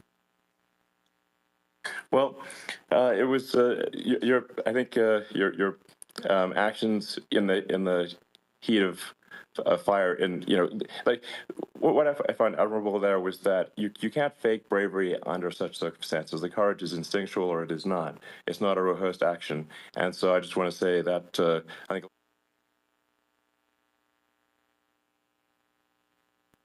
I didn't think of it. I just wanted to get up, and I wanted to stand up. I wanted to let people know. I felt I was good when they were on top of me, covering me, actually, very much covering me, and you could call very in bravely. after. But I wanted to get up. I said, I want to get up, and they wanted. They have everything there. They wanted stretcher. I didn't like the stretcher, and I knew I was hit in the ear, but I knew I wasn't hit anywhere else. They felt I was hit someplace else because it was such a lot of blood. and they were sure that I was hit someplace else, and they were saying, "Sir, you were hitting more than the ear." I said, "Nope, I was hit in the ear. I want to get up. Let me get up." And so I got up, and the crowd didn't know what to think. I mean, this was so many people, and you could see they were confused. They didn't know what to think, and I wanted to let them know I was okay. It was very important for me to let them know that. And they went wild. You've seen the after. They didn't go wild when I got up because they didn't know, was I alive? You really couldn't tell. When I stood up before the hand, before the fist in the air, they didn't know if I was alive. Nobody did. And when I put the fist up, they were just relieved and happy and thrilled, and the place went crazy. It was pretty amazing. Yeah. It was a terrible thing, but it was really amazing. Incredibly moving. Yeah. Well, and I mean, speaking of the sort of slide that got you to turn that saved your life, really, was the illegal immigration slide. Maybe this, maybe this, it's worth talking about that. It was that slide. That slide saved your life. No, the illegal immigration saved my life. You're right, but it had to be at an exact angle. I mean, that's a great one. saved by illegal immigration. You know, the incredible thing, though, when you talk about the odds, you had to be exactly at that angle. But the incredible thing is that the chart, I used it less than 20% of the time. It was just a moment. Yeah. It's always on my left, never my right. And it's always at the end of the speech. So here we have it. It's on the right, not the left. It's at the beginning, not the end. And even the people that put it up, they were unprepared. And they did a great job. They got it up immediately, fortunately. But I looked to the right, and the bullet came whizzing by, hitting my ear. So it was amazing. But when you think of the odds of that, and you know that normally you wouldn't use it. Normally I wouldn't have the thing, and then it would have been a very different story. It's very much, I say, an act of God. It's a miracle that it happened, and I'm honored by it. I'm honored by it. Well, what were you about to say about illegal immigration before you were rudely interrupted? Well, I was going to say how good the numbers were. By the way, we're going back to Butler, and we're going to go back in October. We're all set up, and the people are fantastic in Butler. It's a great area. These are incredible people.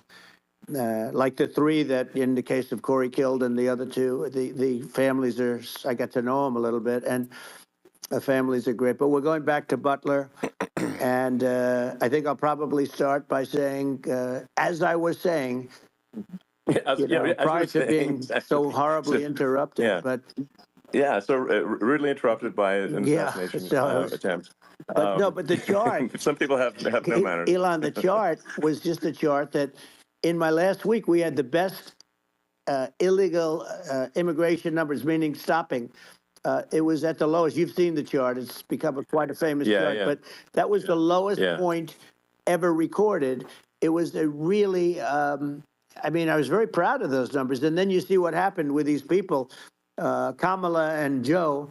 You see what happened. They just let it go. I had remain in Mexico policies. I had all these different policies that was so good.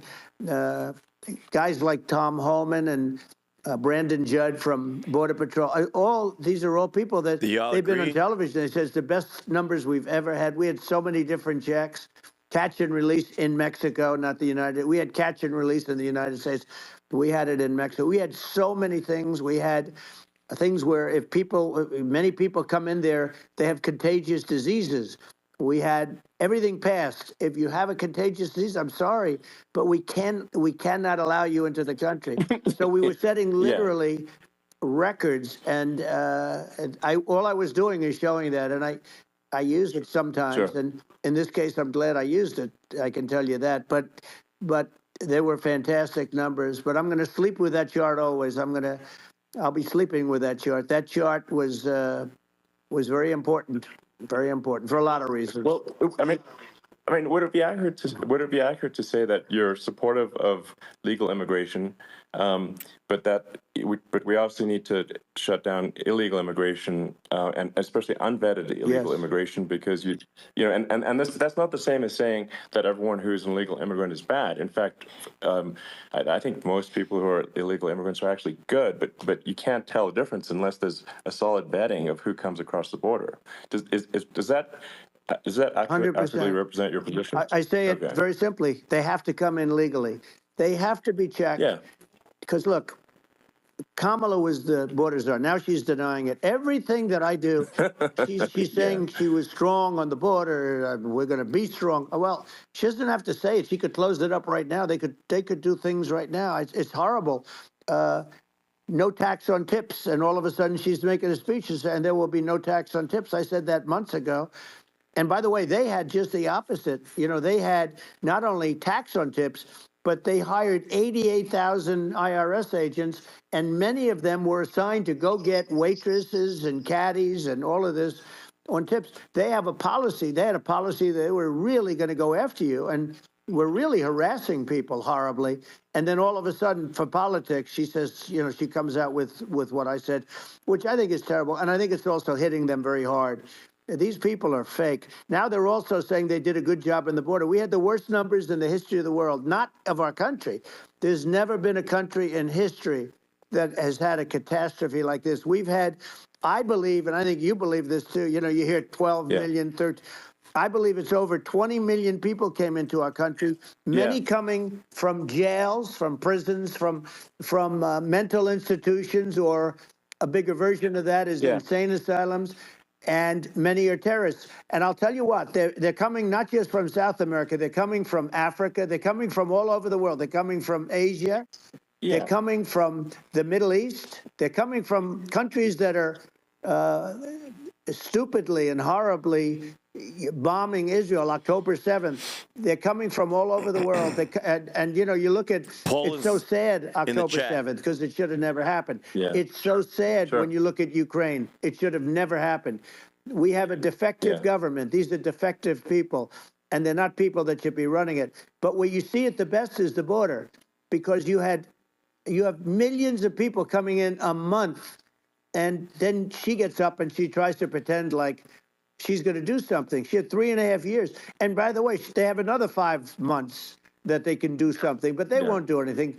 It's all talk. She's incompetent and he's incompetent. And frankly, I think that she's more incompetent than he is. And that's saying something, because he's not too good. Yeah. No, I think it is essential to have a secure border. I mean, you're really not a country unless you have a secure border, and secure elections too. Absolutely secure elections, and so it's just essential to have a real border, or we can't function as a country, and our central services are being overwhelmed in a lot of cities, but as we were talking about earlier, I think having a legal immigration process that is smooth and efficient and done well. And speaking as someone who is a legal immigrant, I think like one way to think of it is, who do you want on your team? Who do you want on Team America? And I think we want to just say, okay, we want to let in people who are going to, be great contributors to our society and to our economy, and and who do you want on the team? And it's not to say that, like in my opinion, actually, I'd say like probably most of the illegal immigrants actually are actually good, hardworking people. That's my opinion, but some are not. And you just have this sort of adverse selection process where, if somebody's if somebody's like has a career in theft or robbery, I don't understand what's taken them so long to get here, because we're in such a target-rich environment. I mean, why aren't more people who have a career in bad things coming here sooner, because it's a piece of cake to go rob, houses in LA or New York, compared to other parts of the world. And in a lot of places in America, if you try to stop the person who's robbing you, you'll be arrested. Yeah. So it's insane. It's right. I mean, what's happening with crime, and our police are so good, but they're not allowed to do their job. But I have to tell you, Elon, They're I hate not. to say it because it's such a downer to say it. I hate to say it. I hate it. But you have a lot of people that just shouldn't be. I think it's a much bigger number than you think. They're allowing, think you're again, right, they're yeah. allowing people from their jails. And if you were running one of these countries where they're coming from, you would have had all of them. As an example, Venezuela, their crime is down 72%. They're taking their drug dealers. They're taking, frankly, their prisoners. They're emptying out their prisons. They're taking their criminals, their murderers, their rapists, and they're delivering them into. But that's what Castro did. Yeah, well, he did on a much smaller scale. Yeah. It was a much smaller Yeah. scale. But this is a massive scale because this is being done worldwide. But here's what's happening: crime all over the world is down. And wait till you see the numbers that we have. This is migrant crime. This is crime that's going to be. Yeah. And I saw it today in New York where somebody was knifed, where they raped the girlfriend of a man that stood there watching in New York in one of the shelters, and started pulling out the knives, and bad things happened today. But this is happening every day. These are rough people. These are people that are in jail for murder and all sorts of things. And they're releasing them into our country, and they're telling them, if you come back, we're going to kill you. We're going to give you the death penalty or kill you. So they don't want to come back. But these are rough people. Yeah. These are criminals that make our criminals look like nice people. And it's horrible what they're doing. And she's in charge of it because, now she's trying to say she had nothing to do with it. And she's such a liar because she was called the border czar the first day, and it was on the headlines of every newspaper. She's the border czar, and she never even went there. She went to one location which had nothing to do with where the problem is. She went in and out, I guess, because she was getting a lot of pressure, but had nothing to do with the problem is. But she was the border czar, and the people can't allow them to get away with their disinformation campaign. Now she's trying to say that she wasn't really involved, and the whole thing is horrible. She was totally in charge. She could have shut the border down without him. He didn't know what he was doing anyway, so he wouldn't have even known what happened. You could shut the border down. He wouldn't even know the difference. But the fact is that she was border czar. But if you don't have to call her that. The fact is you could just call her, she was in charge of the border, and the border was the worst ever. It's simply not working. No, it's horrible. Whether it's a question of intention or competence, either way, we don't have a secure border, and we have people streaming over like it looks like a World War Z zombie apocalypse at times.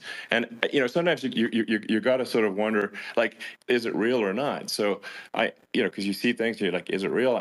So I went to the border at Eagle Pass, and I saw for myself in Texas, and I was like, okay, it's real. I'm like seeing this in real time. I actually posted the video like just live. I just flew there one day and just to see, hey, is this made up or real? And I'm just seeing people stream across the border, and I have to say, at least the people that I saw did not look friendly. These are people can look at my video and say, hey, these people look friendly. I don't look super friendly. So these are people that Elon would not be the same man if he had to walk across the street and look these people in the eye. These are rough people. These are really rough people coming across. And I know rough people. And these are people that we don't want in our country. And, the caravans are coming in, and they're putting, and who's doing this are the heads of the countries. And you would be doing it, and so would I. And everyone would say, oh, what a terrible thing to say. The fact is, it's brilliant for them because they're taking all of their bad people, really bad people. And I hate to say this, the reason the numbers are Kanye's hitting much bigger than you would think is they're also taking their non-productive people. Now, these aren't people that will kill you. We have enough of them. But these are people that are non-productive. They are just not productive. I mean, for whatever reason. They're not workers or they don't want to work or whatever. And these countries are getting rid of non-productive people in the caravans in many cases. And they're also getting rid of their murderers and their drug dealers and the people that are really brutal people, and they're coming into our country at levels that have never been seen before. And I saw an ad just before I got on the air. I'm walking over here, and I saw an ad by Kamala saying how she is going to provide border security. Where has she been for 3.5 years? For 3.5 years, Yeah, no, we have 20 million people this I poured think in. is. It's a terrible. Yeah, I think this, frankly, I think this is a fundamental existential issue for the United States.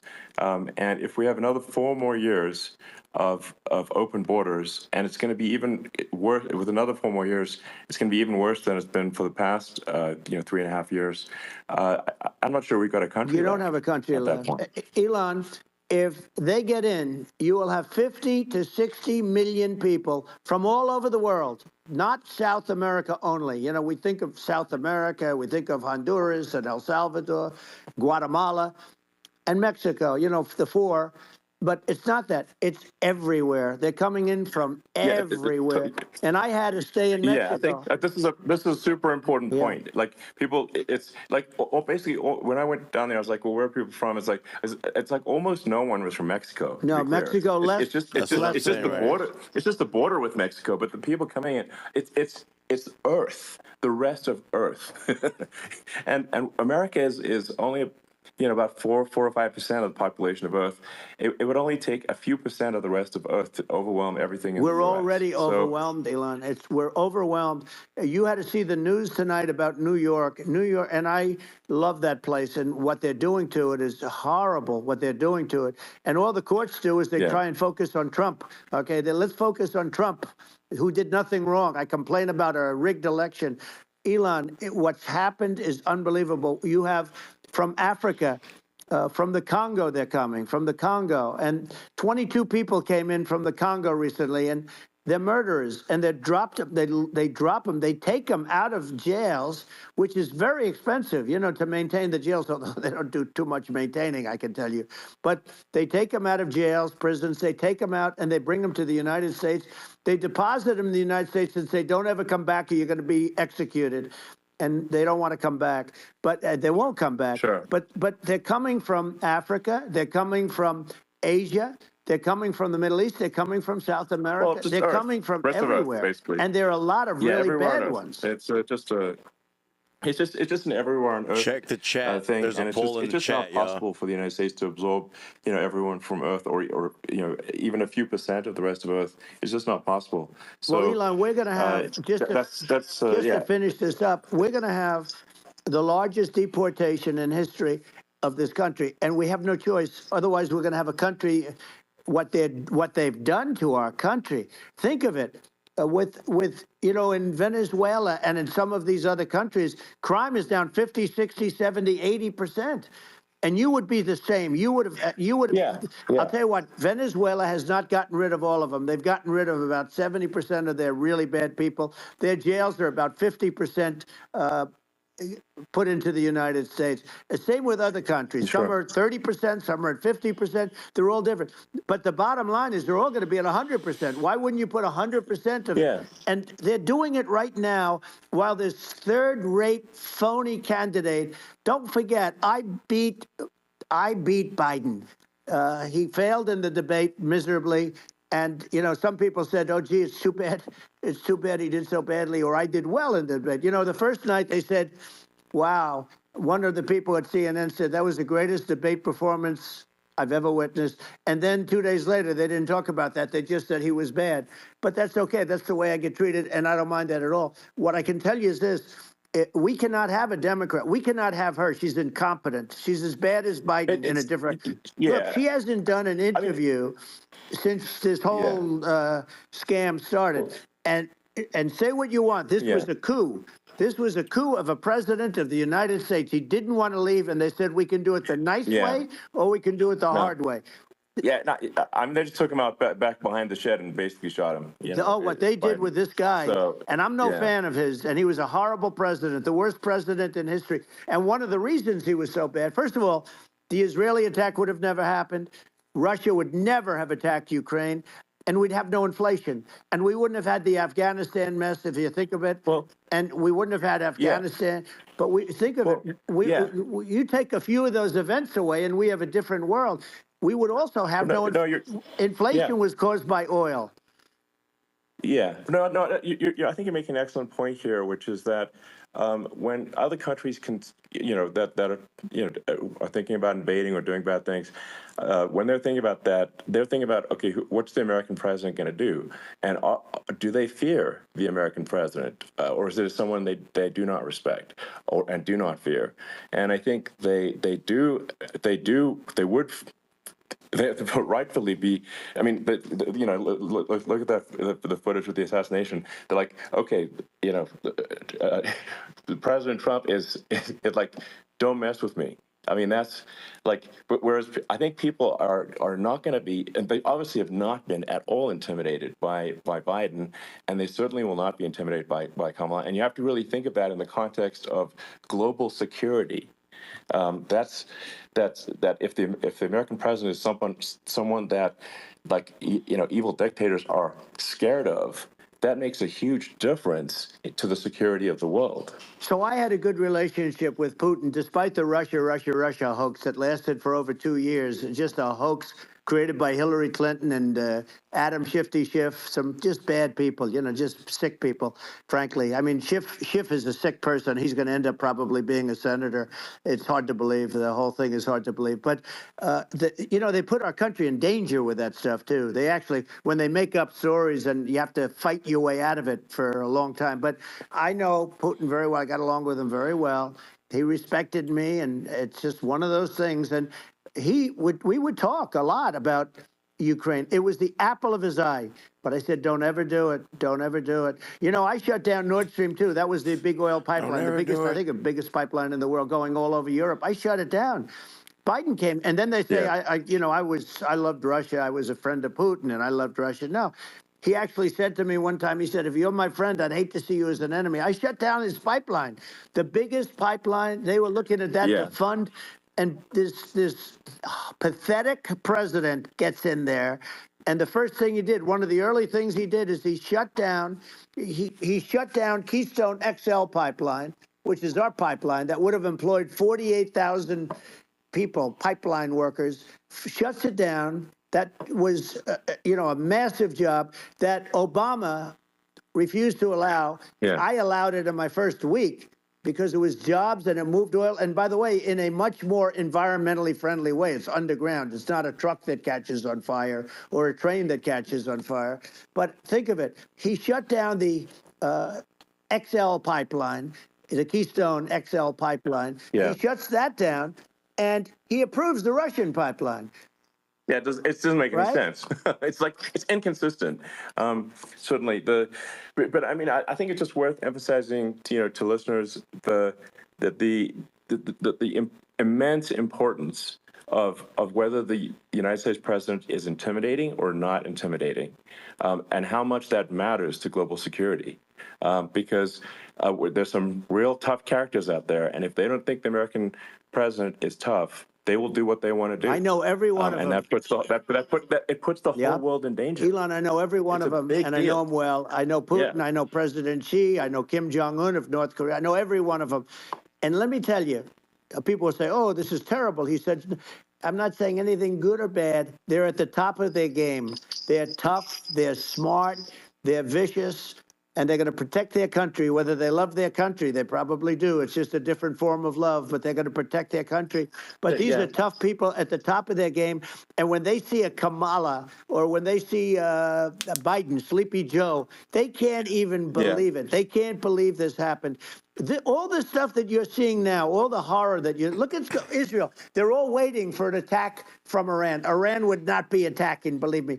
When I was there, and I say it with respect, because I think we would have been good with Iran. I don't want to do anything bad to Iran, but they knew not to mess around. Iran was broke because I told China, if you buy from Iran oil, it's all about the oil. That's where the money is. But if you buy oil from Iran, you're not going to do any business with the United States. And I meant it. And they said, we'll pass. They didn't buy oil. Other countries, likewise. Sure. You want to buy, you're not doing business with the United States. And they were at a point where they had no money for Hamas. They had no money for Hezbollah. They had no money for any of these instruments of terror. And it was amazing. In fact, there were articles when I was leaving, which is hard to believe, actually, especially when you look at what's happened to our country. Our country is so bad right now. It's such a different place. We were respected. Think of it. 4 years ago, we were so respected to a point where when I said don't buy oil, they didn't buy oil, but they had no money, and Israel would have never been attacked. Zero chance. And again, I said to Vladimir Putin, I said, don't do it. You can't do it, Vladimir. You do it, it's going to be a bad day. You cannot do it. And I told him things that what I do, and he said, no way. And I said, way. And you know, it's the last time we ever had the conversation.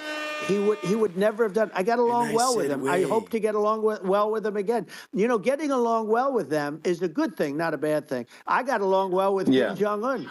When I met with President Obama just before entering, you know, it's a sort of a ritual. And I sat down with him and we talked. It was supposed to be for a very short period of time. It turned out to be a long period of time. I said, what's the biggest problem? He said, North Korea.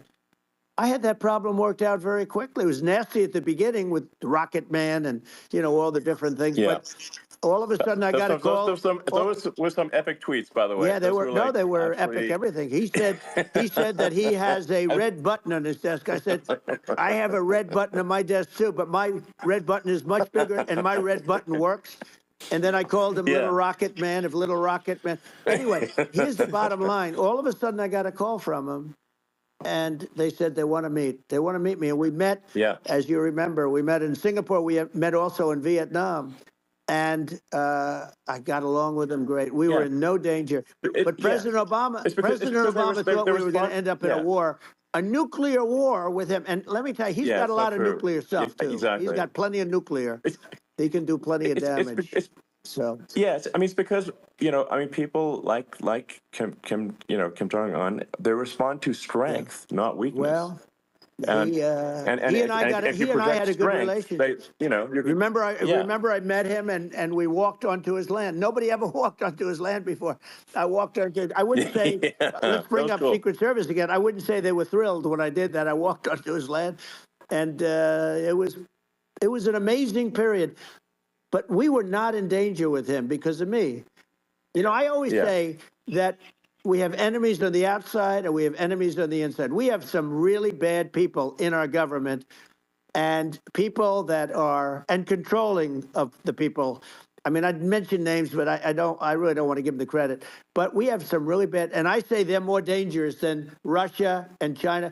If you have a smart president, a president that gets it, we are not in danger from those countries because they need us and they need our help. I mean, we forced Obama, if you think about it, Obama and Biden, and Bush to a certain extent, in all fairness, forced Russia and China together. And if you're a history student, the first thing you learn is you cannot let Russia and China align. But then they also got, if you take a look, Iran, and they have North Korea. That's, they call it the axis of evil. In the old days, you had the axis of evil. Here we have a modern-day axis of evil. These are powerful countries, very heavy nuclear, which is the biggest threat. Yeah. You know, the biggest threat is not global warming, where the ocean's going to rise 1/8 of an inch over the next 400 years. And you'll have more oceanfront property, right? The biggest threat is not that. The biggest threat is nuclear warming, because we have 5 countries now that have significant nuclear power. And we have to not allow anything to happen with stupid people like Biden. You know, Biden did something with Russia. There was no chance of him ever going in. And when I left, and then after I left, they started forming big armies on the border with Ukraine, right? And I looked at that, and I thought he was doing that because Putin's a good negotiator. I thought he was doing that to negotiate. But then Biden started saying such stupid things. For instance, he said that it can be a NATO country. Now, Russia, for as long as there's been NATO, has said we're never going to agree to that. And we go right up front and say that. And we did things and said things through this president with a low IQ, very low IQ. He had a low IQ 30 years ago, by the way, but now he might not even have a IQ at all. There's nothing on the board that goes this low. He said things that were so stupid that war would have been, that war had zero chance of happening if I were there. Zero chance. He was saying everything the opposite. Everything the opposite. And it's so sad because many more people have been killed in Ukraine than you read about. You don't read about how bloody it is and how disaster. Sure. Hey, look, just in the two armies, you lost 500,000 people. And Ukraine's having a hard time. Ukraine, I don't know if you saw the article recently, and it's true. You don't hear the true story. But if you think about it, Russia's gone, Russia defeated Germany with us, and they defeated Napoleon. They've been around a long time. They're a big fighting force. Yeah. So, and it's very unfair. And Ukraine now doesn't have enough men. They're now using young men and very old men to fight. And we're in a very bad position. And I'm not going to blame exclusively, but I can tell you I could have stopped that. And a smart president could have stopped that. It wouldn't have happened. But we had a man that actually made it more prevalent. It was so bad. The words that he was using, the stupid threats coming from a stupid face that he was using. I said, this guy's going to cause us a war. He's going to cause us. And let me tell you, it can lead to World War III. That can lead to World War III. The Middle East can lead to. We have numerous places that could end up in a World War III right now for no reason whatsoever. I think you're right.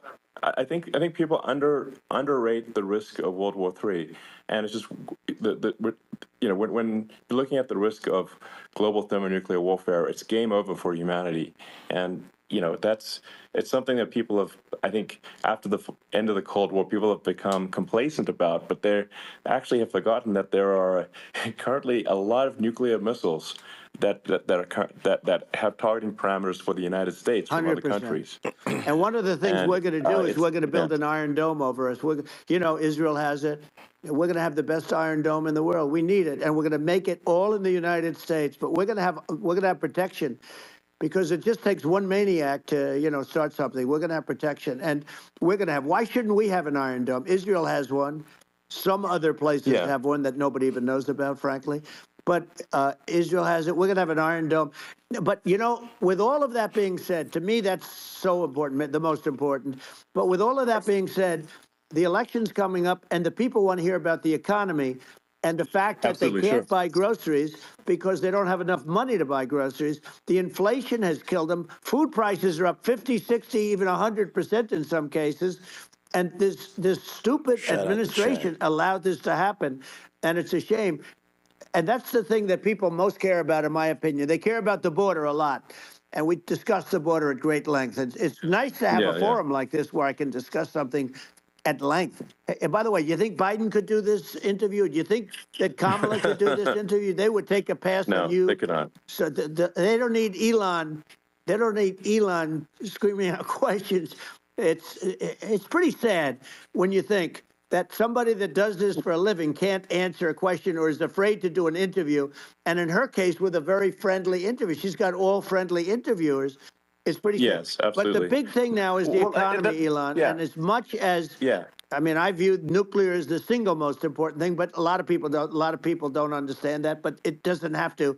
If I understand it, that's all you need. Because if I was president, you're not going to have that kind of a problem. But the thing that they really is making them angry is what Kamala and Biden have allowed to happen to the economy. It's a disaster with inflation. The inflation, it doesn't matter what you make. The inflation has eaten you alive. If you're a worker or if you're just a middle-income person, you can't afford.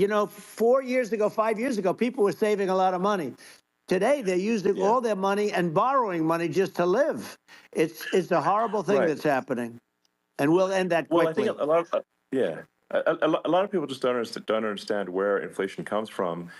Inflation comes from government overspending because the checks never bounce when it's written by the government. So if the government spends far more than it brings in, that increases the money supply. And if the money supply increases faster than the rate of goods and services, that's inflation. So really, we need to have we need to reduce our government spending.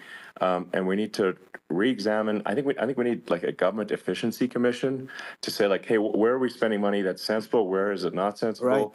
Right. And we need to live within our means. We're currently adding, I think, $1 trillion to the deficit roughly every 100 days. That's right. And the interest payments on the national debt have now exceeded the defense budget. It's on the order of $1 trillion. It's interest. And it keeps growing. I rebuilt our military, largely rebuilt our military, did a great job on it, which was so important. We had jets, we had fighters that were, and bombers that were 70 years old. And we did a great job in that. Then we gave 85 billion of it back to Afghanistan, if you can believe it. We gave them 85 billion. They're one of the largest sellers of military equipment in the world. They're selling what we gave them. That was one of the most embarrassing days in the history of our country. But if you think about, let's go back to the economy. We have to bring energy prices down. Energy started at the price of gasoline.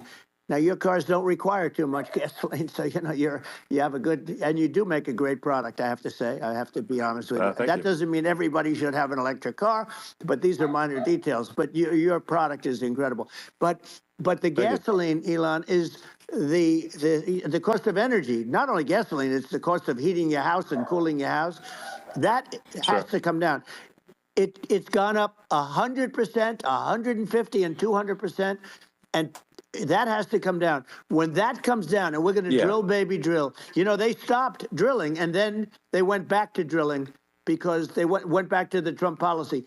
But if they won the day after they get into office, this country will go out of business because they're going to go to an energy policy that's not sustainable. Wind and different things. You're not going to have anything. Yeah. And I know you're a big fan of the AI, and I have to say that AI, and this is shocking to me, but AI requires twice the energy that the country already produces for everything.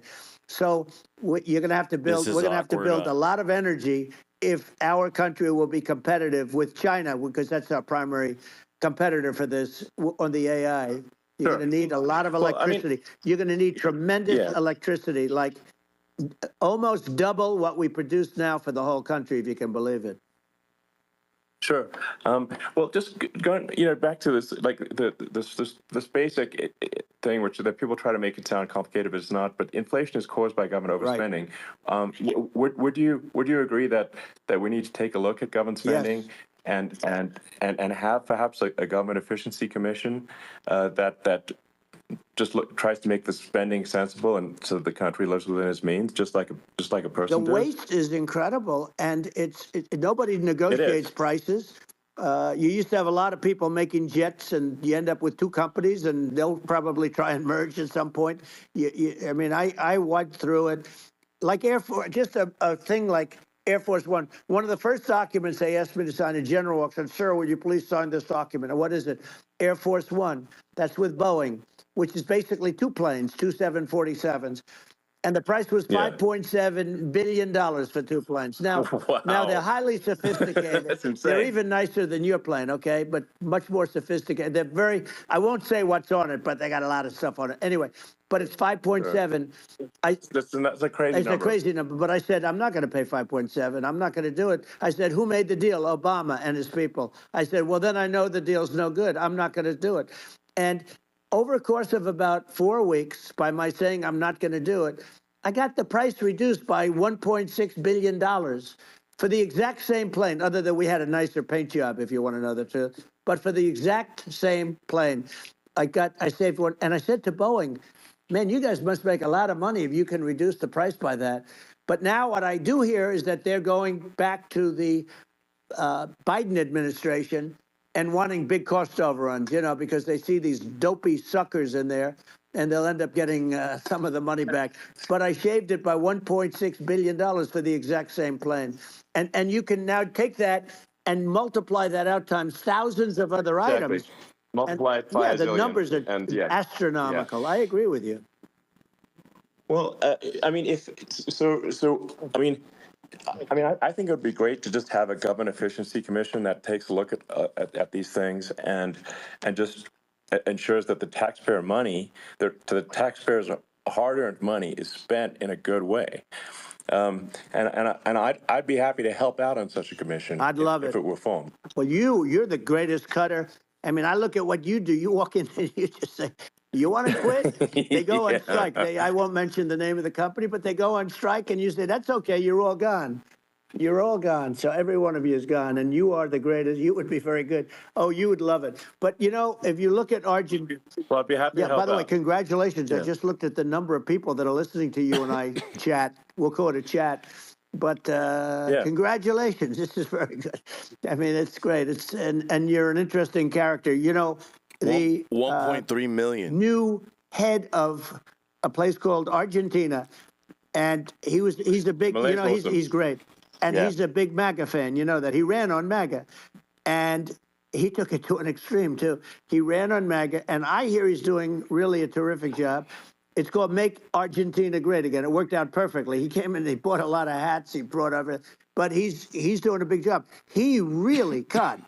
And I'm hearing they're starting to do pretty well. Inflation's getting down. They had like 2,000%. Exactly. They had inflation like not normal inflation. They had the real deal. But we're going to have that pretty soon. I think we have the worst inflation we've had in 100 years. They say it's 48 years. I don't believe it. I think we have the worst. They don't include a lot of the items that should be included. Yeah, well, it's just from government overspending and not spending taxpayer money effectively, and having just like so many departments you can't even name them all, and what Milei is doing is he's cutting government spending, he's simplifying things, he's putting in regulations that make sense, and Argentina overnight is experiencing a giant improvement in prosperity. But it's also a lesson for the United States, which is that Argentina used to be one of the most prosperous countries in the world. In the 30s, 40s, and because of bad government policy, it ruined the country. And if you take Venezuela, for example, Venezuela should be incredibly prosperous. A lot better. They have phenomenal reserves of everything, oil, everything, and it should be prosperous. But if the government's wrong, it impoverishes the people. And so I think we should not be complacent in the United States in thinking that and taking our prosperity for granted, because if with bad government policy, we can run the country into the ground. And that's just something people should bear in mind. Don't take prosperity for granted. Well, think of education. So we're ranked at the bottom of every list of the top 40. We're ranked number 40, number 38. Norway, Switzerland, Sweden, different countries are ranked good. Actually, China's pretty close to the top. They're a top 6 or 7. But we're ranked at the bottom, almost at the bottom, 38, 39, 40. In other words, horrible. And yet we spend more per pupil than any other country in the world. So we spend more. And what I'm going to do, one of the first acts, and this is where I need an Elon Musk. I need somebody that has a lot of strength and courage and smarts. I want to close up Department of Education, move education back to the states, where states like Iowa, where states like Idaho, not every state will do great. Because states that basically aren't doing good now, you look at Gavin Newsom, the governor of California, he's terrible. He does a terrible job. So he's not going to do great with education. But of the 50, I would bet that 35 would do great. And 15 of them, or 20 of them, will be as good as Norway. Norway is considered great. You can name them. I mean, they're so good. Some of these countries are so good. But if you go into some of these really well-run states, we have states that don't know what debt is. We have states that have low taxes, no debt, everybody working. They're really well-run. Sure. And maybe they have certain advantages in terms of location, in terms of, the land or the sun and the water and the whole thing. There are a lot of advantages that some people have. But if you moved education back to the 50, you'll have some that won't do well, but they'll actually be forced to do better because it'll be a pretty bad situation. But if you think about you'll have some of these states. I'll bet you'd have 30, 35 states. It'll be much better. And you know what it'll cost? Less than half. what it is in Washington. And Yeah. these people don't care Well, about the yeah. students in these, faraway states, and it'd be unbelievable. Yeah. I think you're making a good point in that if the states have to if each state has to compete against other states, then people will naturally right. move to states where it's better. Well, like California, as we said, it's a badly run state. I could go through. I got so many friends that are in those states, even if they're Democrats. I hate to mention certain states, but Illinois is badly run with Pritzker. He's a real loser. But some of these places are just badly run. But it's almost going to force them to run better, and they won't do a good initially. But you're not going to do worse than you're doing right now. And I would say that the cost, you would cut your cost by 50 or 60%. And you'd have a little monitor. You want to make sure they're teaching English as an example. Give us a little English, right? Sure. Right? Yeah. No, but I mean, to what? I mean, some of these governors are doing so badly. I mean, they got so many people moving out of their state. They should get U-Haul Salesman of the Year award because they're driving so much U-Haul. It's actually amazing. People moving out. Isn't it amazing to you as a businessman that they can even survive? Like Illinois. So many people are leaving, and you wonder, how do they survive? I mean, how do they survive? I saw where you left California, and you moved to Texas. Texas does a great job. But, I mean, I just wonder, how do these states survive when big businesses, a big oil company just left California, as you know, and they moved to Texas. How do these big states survive when they lose so many businesses? And their taxes are already really high. The taxes are among the highest taxes. You almost wonder, how do they continue on? And in many cases, the governors don't do a good job in their crime-ridden places. You wonder, how do they continue to just go on? It's not a good situation. I mean, I think the only thing that's going to force some of these states to change is if they risk bankruptcy and they're not getting bailed out by the federal government. Right. Well, that's the only thing that's going to get them to change. You remember the area in California where they had that, where I guess somebody had sticky fingers and they stole a lot of money. And they went into a form of chapter. And it was very nasty for a period of time. But now it's probably the most popular place in all of California. So at some point, something like that may have to happen. But the problem is, you can't penalize people that loan money to the state when you have incompetent people like a Pritzker. Look, the family didn't want him in the family business, and then he ends up being governor of Illinois. So what is he going to be? Is he going to be a great governor? And you have people. I could name every one of them. I got to know every one of these, and some are very good, and some are just horrible.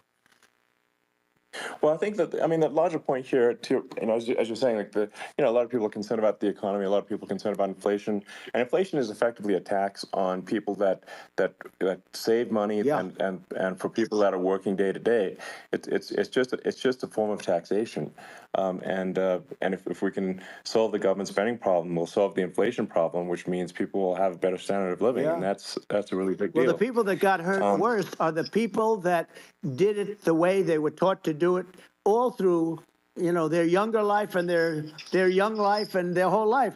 The people that saved money, and then they got no interest on their money, and inflation destroyed them. And frankly, they were almost better off if they didn't do anything like that. I mean, those people have been absolutely decimated, and we're going to bring those people back and help those people. We've got to get the prices down. When I look at bacon costing 4 or 5 times more than it did a few years ago.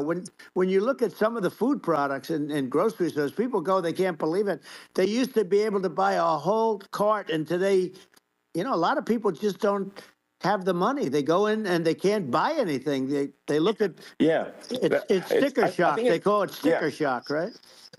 I think it really just comes, like I said, I think it just comes down to really, I guess, two things, which is that if you solve government overspending, you solve inflation, which improves living standards of the average person, and then if you deregulate, like have sensible regulations, so because a lot of the regulations are nonsensical and cause the cost to be extreme for no reason, but unless you've got effective deregulation, like Reagan did a great job on deregulation in the 80s, but it's been 40 years since we hadn't had right. anyone really. I mean, during your administration, we made some progress, but I think there's an opportunity to make, I think, radical progress with sensible regulation. And Well, Elon, those two things, yeah, those are the big deals. we set a record. We did more deregulation and more restrictions on all of the different businesses than any other president. Remember, I had the rule for every one we put in, you have to get rid of 10 or 12. And we did Yeah. radical cuts on all of that. And a lot of that's being put back by this administration. And we did radical cuts on things that weren't necessary. But we were all set. You know, we had the best economy ever maybe in the world. And then what happened is COVID came in, and we had to focus on that, and nobody knew what it was. And I always say I got good marks on economy, good marks on military. We knocked out ISIS. We did so many different things. We rebuilt. But, you know, I never got the credit that we really deserved on what we did with COVID. We never got the credit. But had that not happened, a gift from China, from Wuhan, came in from Wuhan, the Wuhan labs, and I always said it, and it turned out to be right. But had that not happened, we were set to start reducing debt. We were going to reduce taxes further. I gave the largest tax cuts, and we were going to reduce taxes still further for middle-income people, not only businesses. But we did it for businesses because they're the ones that's why we had the great job numbers. But we were set to really start reducing debt. And the problem is when Biden came in, he got trillions of dollars and just started spending it stupidly. You didn't need it anymore. You know, we got over that bad period where everybody was dying and feeling, you know, it was just not a good period. Interestingly, you know, during his administration, many more people died during his administration of COVID than during my administration, and we really got the brunt of it. But people don't realize more people died during his administration than ours. But it diverted us from doing what I wanted to do. But we had the greatest for, you know, almost 3 years. We had the great, and you know that probably better than anybody. So many of your friends said to me, the best years we've ever had in business were during the Trump years. And also said that African American, Hispanic American were so incredible. They were having the best. Asian American women, men, young people without a diploma, young people that graduated from the best colleges, from MIT, from the Wharton School, from all of the great colleges, Harvard. They were doing better, and people without a diploma were doing better. And everybody was happy. And then COVID came, and we had the problem is they spent trillions and trillions of dollars. They wasted. They shouldn't have taken any money, and we wouldn't be having inflation right now, which is killing our country. Yeah, absolutely. I mean, I should probably say something about, like, you know, maybe my views on, you know, climate change and oil and gas, because I think it probably different from what most people would assume, because my views are actually pretty, I think, moderate in this regard, which is that I don't think we should vilify the oil and gas industry and the people that have worked very hard in those industries to provide the necessary energy to support the economy. And if we were to stop using oil and gas right now, we would all be starving and the economy would collapse. So it's, you know, I don't think it's right to sort of vilify the oil and gas industry, you know, the world has a certain demand for oil and gas, and it's probably better if the United States provides that than some other countries, and it would help with prosperity in the U.S. And at the same time, obviously, my view is like we do over time want to move to a sustainable energy economy, because eventually you do run out of. I mean, you run out of oil and gas. It's not there for. It's not infinite.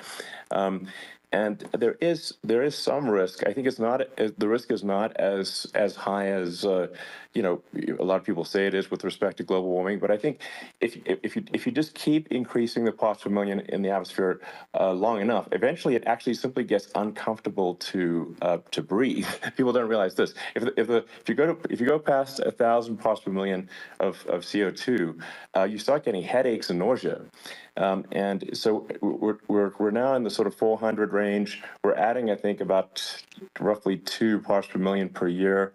So I mean, it still gives us. So what it means is, like, we still have quite a bit of time But so there's not like we don't need to rush, and we don't need to like stop farmers from farming, or prevent people from having steaks or Right. basic stuff like Right. that. Like you can leave the farmers alone. I agree. in How my opinion. crazy is that? Where I mean, you have farmers that are not allowed to farm anymore and have to get rid of their cattle, and the whole world is yeah, a that's little silly. crazy. But it's largely taken its lead from us.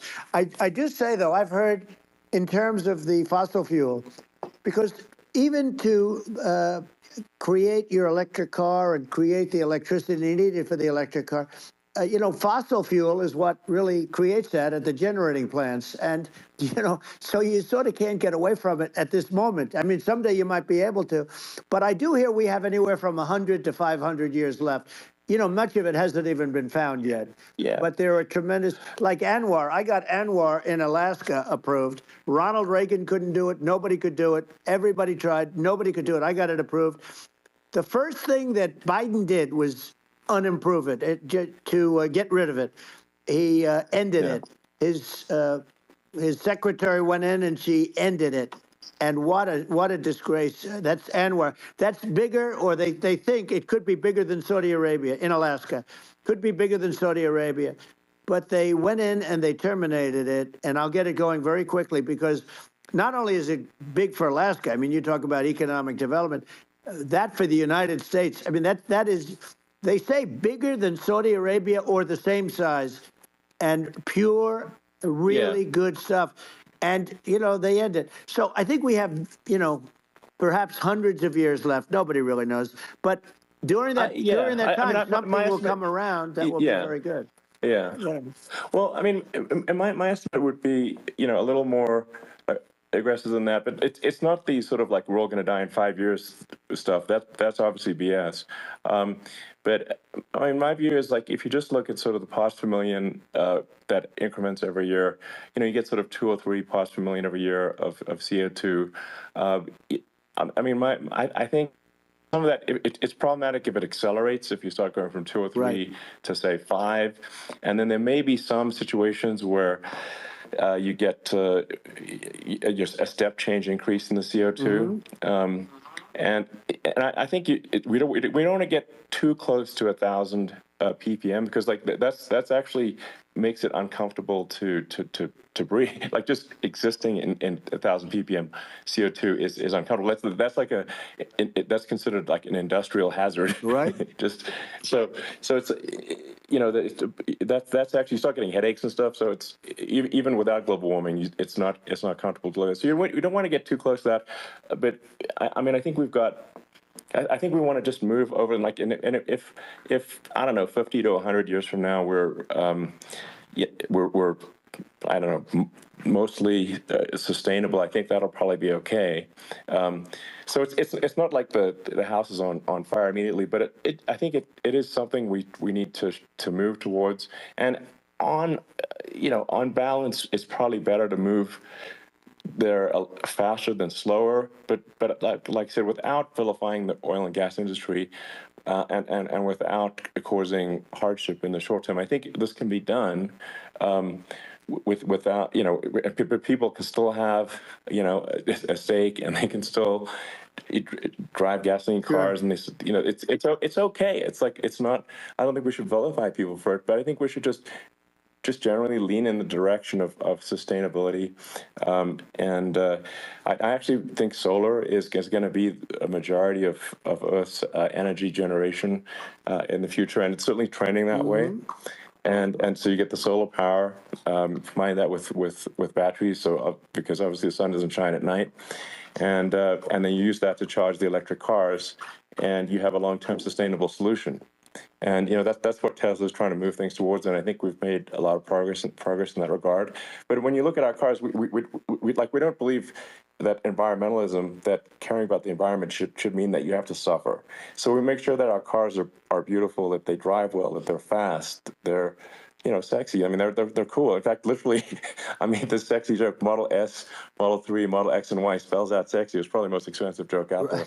But I don't know, I like cheesy humor, So smart. but I'm a big fan of like, let's have an inspiring future, and let's work towards a better future, and we can do so without demonizing Right. people. I'm okay. You know, It's very interesting. You use the word global warming, and today they use the word climate change because you have some places that go up, and so they were getting themselves in a little trouble with the word global warming because not every place is warming. Some places are going the opposite direction. But I'm sort of waiting for you to come up with solar panels on the roofs of your cars and on the trunks of the cars, and it just seems like something that at some point you will come up with. I'm sure you'll be the first. But it would seem that a solar panel on the roofs, on flat surfaces, on certain surfaces might be good. Yeah. At least in certain areas of the country where you have the world Sure. where you have the sun. But I would think, and I have no idea because that's not my world, but I would think that this would be something that would be interesting. But the one thing that I don't understand is that people talk about global warming or they talk about climate change, but they never talk about nuclear warming.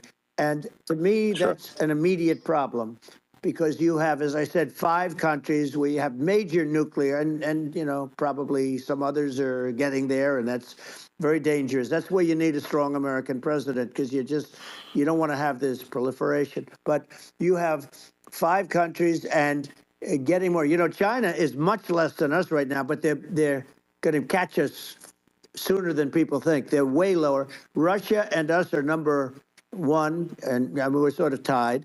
And China is far behind, but they're developing at a level that, you're not surprised to hear very fast. They'll end up catching up, maybe even surpassing. But to me, the biggest problem is not climate change. It's not, and everything's, a problem, but it's degrees. To me, the big problem is the nuclear power. The power of nuclear is so great.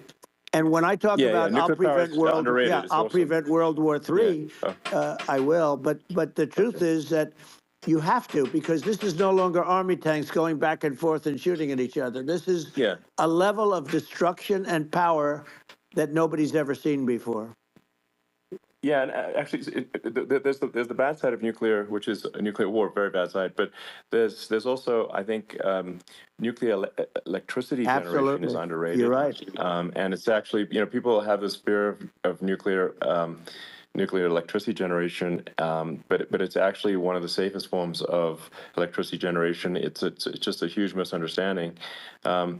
And if you look at the injuries and deaths, caused by, say, I mean, I'm not going to try to pick on coal mining, but just any kind of mining operation. Right. And there's a certain number of injuries and deaths per year. And you compare that to nuclear. Nuclear is actually way better. So it's underrated as an electricity source, and I think it's something that's worth reconsidering. But there's so much regulation that people can't get it done. So that, maybe they'll have to change the name. The name is it's a rough name. There are some areas like when you see what happened in bad branding. Right, we'll have to rebrand it. We'll have to give it a good name. We'll name it after you or something. No, it has a branding problem. When you see what happened, it does have a branding problem. When you see what happened in Japan, where they say you won't be able to go on the land for about 3,000 years. Did you ever see that? And in Russia, where they had the problem, where they there's a lot of bad things happened, and they have a problem. And they say that in 2,000 years, people will start to occupy the land again.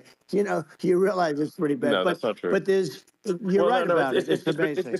It's actually not that bad. So like after Fukushima happened in Japan, like people were asking me in California, are we worried about like a nuclear cloud coming from Japan? I'm like, no, that's crazy. It's not even dangerous in Fukushima. I actually flew there and ate locally grown vegetables on TV to prove it. And I donated a solar water treatment, a solar powered system for a water treatment plant.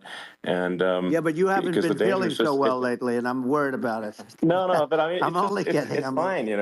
It's like. Hiroshima and Nagasaki were bombed, but now they're like full cities again. So it's really not something that That's right. So it's not as scary as people think, basically. But let's see. I mean, are there some other topics we should touch on? Like lawfare. I think we need to be concerned about what they've done to this country. Obviously, yeah.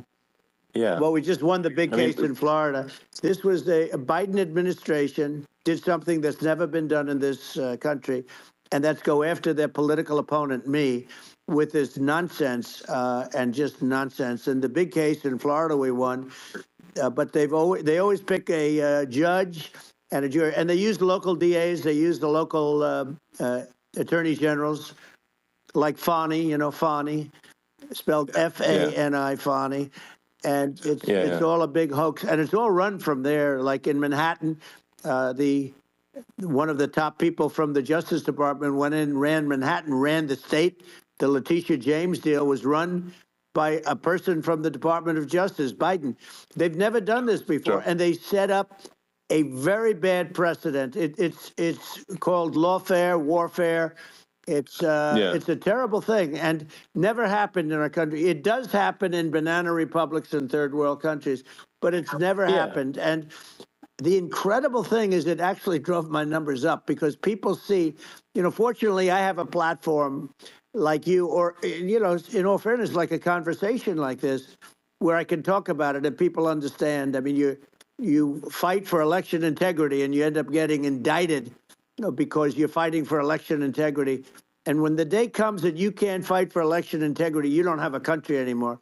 So what happens is they went after their political opponent, me. Now Biden's, close to vegetable stage, in my opinion. Okay, I looked at him today on the beach, and I said, why would anybody allow him? The guy could barely walk. Why would anybody allow him? Does he have a political advisor that thinks this looks good? He thinks this looks good because it looks so bad. And it's ridiculous. I mean, and he's been doing that for a long time. He can't lift the chair. The chair weighs about 3 ounces. It's meant for children and old people to lift, and he can't lift it. The whole thing is crazy. Well, he's clearly. He's clearly like we just don't have a president right now. You don't have a president, and she's going to be worse than him because she is a San Francisco liberal who destroyed San Francisco, and then as Attorney General, she destroyed California. You talk about location, and we're talking about the sun and the water and all. There's nothing better than California. She has destroyed that. She was the original DA. She was the original in San Francisco. She was the original Attorney General in California. What she has done to California is, well, you know better than I do. You just left California for a lot of those reasons. And what she's done with crime, with cashless bail, where you kill somebody. I mean, we have states there you kill somebody and they let you out right away. I mean, you don't have to even put up, and then they never find the people unless they kill again, and then they let them out again. Our country is becoming a very dangerous place.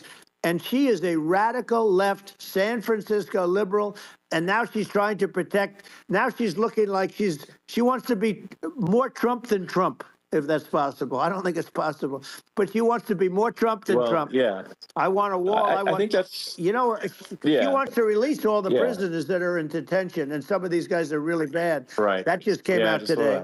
She doesn't want to build the wall, even though the walls work. Walls and wheels. In your business, everything you do is obsolete, almost, well, not the tunnels, but everything is obsolete. Even your rocket ships, they're like a month later, they're obsolete. You find a better way to.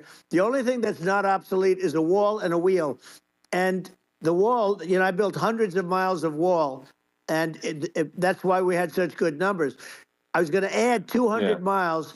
We bought it. We could have flipped it up in 3 weeks, and they sold it for 5 cents on the dollar. That meant, I said, wow, that means that they actually do want to have open borders. She wants to have open borders, and now she's going like she's tough on the border. It's such a lie. Yeah, this is simply not true. This is simply not true. No, and everybody knows it's not true. It's a disgrace that she can say it.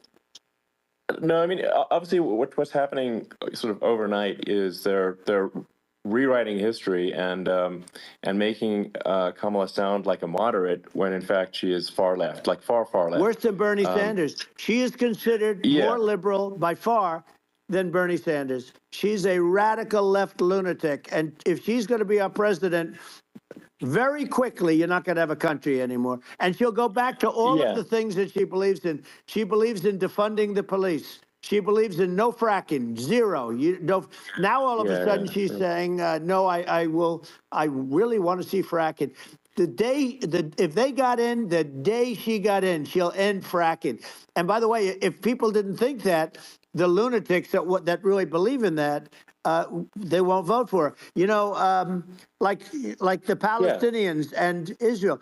She is so anti-Israel, and she's bad for both. Biden actually did something that was impossible. Both sides hate him. You know, both sides. That was a hard Yeah. thing to do. Unification. Yeah, no.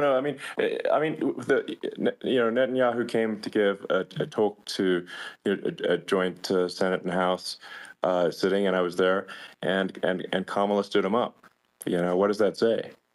I think it's highly That's disrespectful. And I say, if you're a Jewish person or if you believe in Israel, if you're a person that, you know, is very pro-Israel, if you vote for her, it's worse than Biden. And Biden was bad. But if you vote for her, you ought to have your head examined. And you see tonight, I mean, as we're doing this, I'm seeing reports coming that they expect an attack tonight or tomorrow from hundreds and maybe thousands of rockets. You know, their Iron Dome, as they call it, as we all call it, but their shield that they build, that can be swamped. We'll use the term that's appropriate, swamped. But they swamp it by shooting enough missiles. You know this better than anybody. By shooting enough missiles, they can't defend themselves. You know, they just obliterate the whole place. And that's what some people think they're looking to do. And we have no leadership. There's no respect for the United States of America with these people. And I'm telling you, she'll be worse than him because she's a believer in being radical left, and he wasn't. I think you're right. I mean, it's important for the public that may be listening to this to look at Kamala's track record, you know, before the last month, and say, is that a track record you agree with? And I think if you're an independent moderate, you definitely would not agree with it, because it is her behavior has been far left, and we're seeing just an overnight propaganda attempt to rewrite history and make it sound like Kamala's moderate when she in fact is not moderate. Well, her running mate approved, signed into legislation, tampons in boys' bathrooms. Okay, now that's all I have to hear. Tampons in boys' bathrooms, and that means she believes in that too. I mean, she picked this guy because he was the closest to her. A lot of people thought she'd pick sort of the opposite, but she picked an anti-Israel radical left person. But she is far worse, they say, than Bernie Sanders. If we have her as a president, if we have a Democrat at this moment as the president, I don't think our country can survive. I think it's a massive. I think we're in massive trouble, frankly, with the Kamala administration, and that's my honest opinion. And I think really it's essential that you win for the good of the country for this election. And I mean, I'm just stating my opinion. Now, you know, you may have seen this, but I got a letter from the EU Commission, saying, you know, to not have disinformation on during this discussion that we're having, and you know, there's a lot of attempts to do censorship and to force censorship even on Americans from other countries, and you know, what do you think about that? Well, I know the European Union very well. They take great advantage of the United States in trade, as you know. We, through a different forum, NATO, we protect them. And yet, if you build a car in the United States, you can't sell it in Europe. You just can't sell it. It's impossible. The same thing with our farmers. Our farmers find it very difficult to do business. You know, we have a deficit with them of $250 billion, which people don't know. It sounds so nice, the European Union, but let me tell you, they're not as tough as China, but they're bad. And I let them know it. And that's probably why they notified you. No, they don't treat our country well. We defend them, you know, with Ukraine. So we're in for 250 billion, and they're in for about 71 billion, and they have the same size. If you add up the European nations that, you know, in terms of an economy, it's about the same size, wouldn't you say, as us? And they're in, and they're in much greater risk. They're right there. We have an ocean separating us from, in this case, the enemy would be Russia. It used to be for the Soviet Union, but let's assume they're close enough. And what happens is they're in for 70-something million. I think I think even less than that, billion. And we're in for about 250 billion, and it could be a lot higher than that. And I say, why aren't you going to equalize? Why aren't they paying what we're paying? And they're in much more, it's much more important for them because of the fact that, they're right near there. I mean, they're all sort of in that location. We're not. But they should, and I did it with NATO. There were only 7 countries that were paid up in NATO out of 28 at the time. And the United States the United States was subsidizing NATO, tremendously subsidizing NATO. And I went in and I said, you got to pay up. If you don't pay up, we're not going to defend you any longer. I took a lot of heat, but you know what happened? Billions and billions of dollars came flowing in. And I think a lot of the public isn't aware of the fact that the United States pays a disproportionate share of the NATO expenses, and then we get taken advantage of on trade. So think about it. Yeah, well, I mean, the point of NATO is defending Europe, and it's it's like then okay, well, why is the United States paying disproportionately more to defend Europe than Europe? That doesn't make sense. That's unfair, and that is an appropriate thing to address. Well, when you talk about cost cutting and savings and everything else, I mean, honestly, look, there's nobody that feels worse about the Ukraine situation than I do, because I know it would have never happened. I know Zelensky. He was very honorable to me, because when they went with the Russia hoax and they said I had a phone call with him, he said it was a perfect phone call. It was a great phone call. He could have grandstanded and, said, oh, he was very threatening. He said, no, it was a very nice phone call. I called him up to congratulate him on his win, and you end up getting impeached because these people are lunatics. I was talking about the difference from the people within and the enemies on the outside. In many cases, the people from within are more dangerous for our country than the Russians and the Chinas. If you have a smart president, you're not going to have a problem with them. You're going to do things. Yeah. Now, they've taken advantage of absolutely. us incredibly, but you're going to do things with the right person. Yeah, well, I think it's obvious that you're a believer and an advocate of free speech, because during your first term as president, you were attacked relentlessly every day, often very unfairly with false attacks, and you didn't try to shut down the media. You didn't try to inhibit their freedom of speech, and I think that says a lot. Well, the good thing is that you and I have, and some people, very few, we can get the word out. Although sometimes it's hard because they don't want to print it, like we're having a great conversation right now. Kamala wouldn't have this conversation. She can't, because she's not smart. She's not a smart person, by the way. She can't have this conversation. And Biden, we don't even have to talk about it. I mean, he couldn't have this conversation. He would have given up on the first half of a question. He would have walked out. He would have said, where am I? Where am I going? So anyway, but no, he wouldn't have this. That's true. Not a lot of people would have this conversation, but, we cover a lot of territory. But the beauty is that, we can have a conversation, and I'm able to get it out without, because I get treated unfairly. This is a really big point. You can actually have a conversation with you. Yeah, it's nice, isn't it? And you can't have a conversation with Biden or Kamala. It's like it's not possible. That's true. So this is like talking to an NPC. No. So it's just impossible. Well, but think of it. We need a man or person who's unbelievably sharp in order to stop all the nuclear danger and all the dangers that I'm talking about. And I got along with all these. I got along with Kim Jong-un. We had dinner. We had everything. And he really liked me, and I got along with him really well. By the way, he's the absolute boss over there. A lot of people said, oh, do you think he really... That's for sure. Let me tell you, I saw things that you don't want to know about. He is the boss. But we had a good relationship. And he doesn't like Biden. He considers him a stupid man, he said. He's a stupid man. Well, at least he speaks his mind.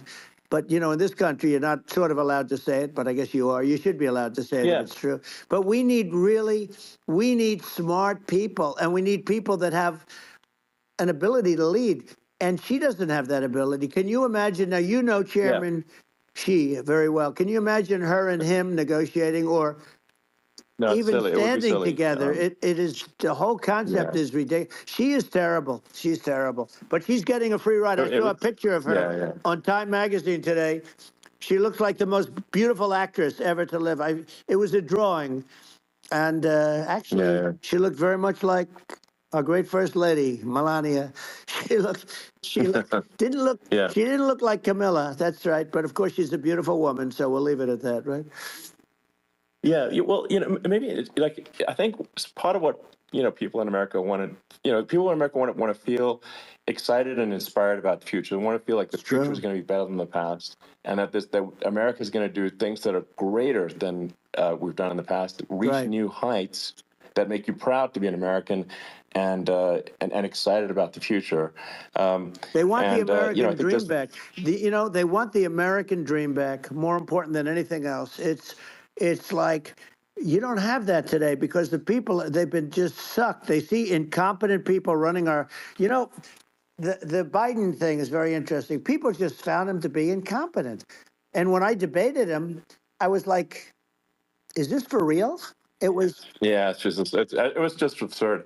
But I think there are like some grand projects that we could do. I mean, I think like we could build a base on the moon. We could send American astronauts to Mars. We could build high speed connections that are more advanced than anything else in the world between our cities, so people have fast transport. It's possible to solve traffic with tunnels. We've we already made great progress in Vegas doing that, and and just do things that are exciting and inspiring and make the future feel like it's better than the past. Well, I saw what you did in Vegas, and I'll tell you, it was amazing. I got to see.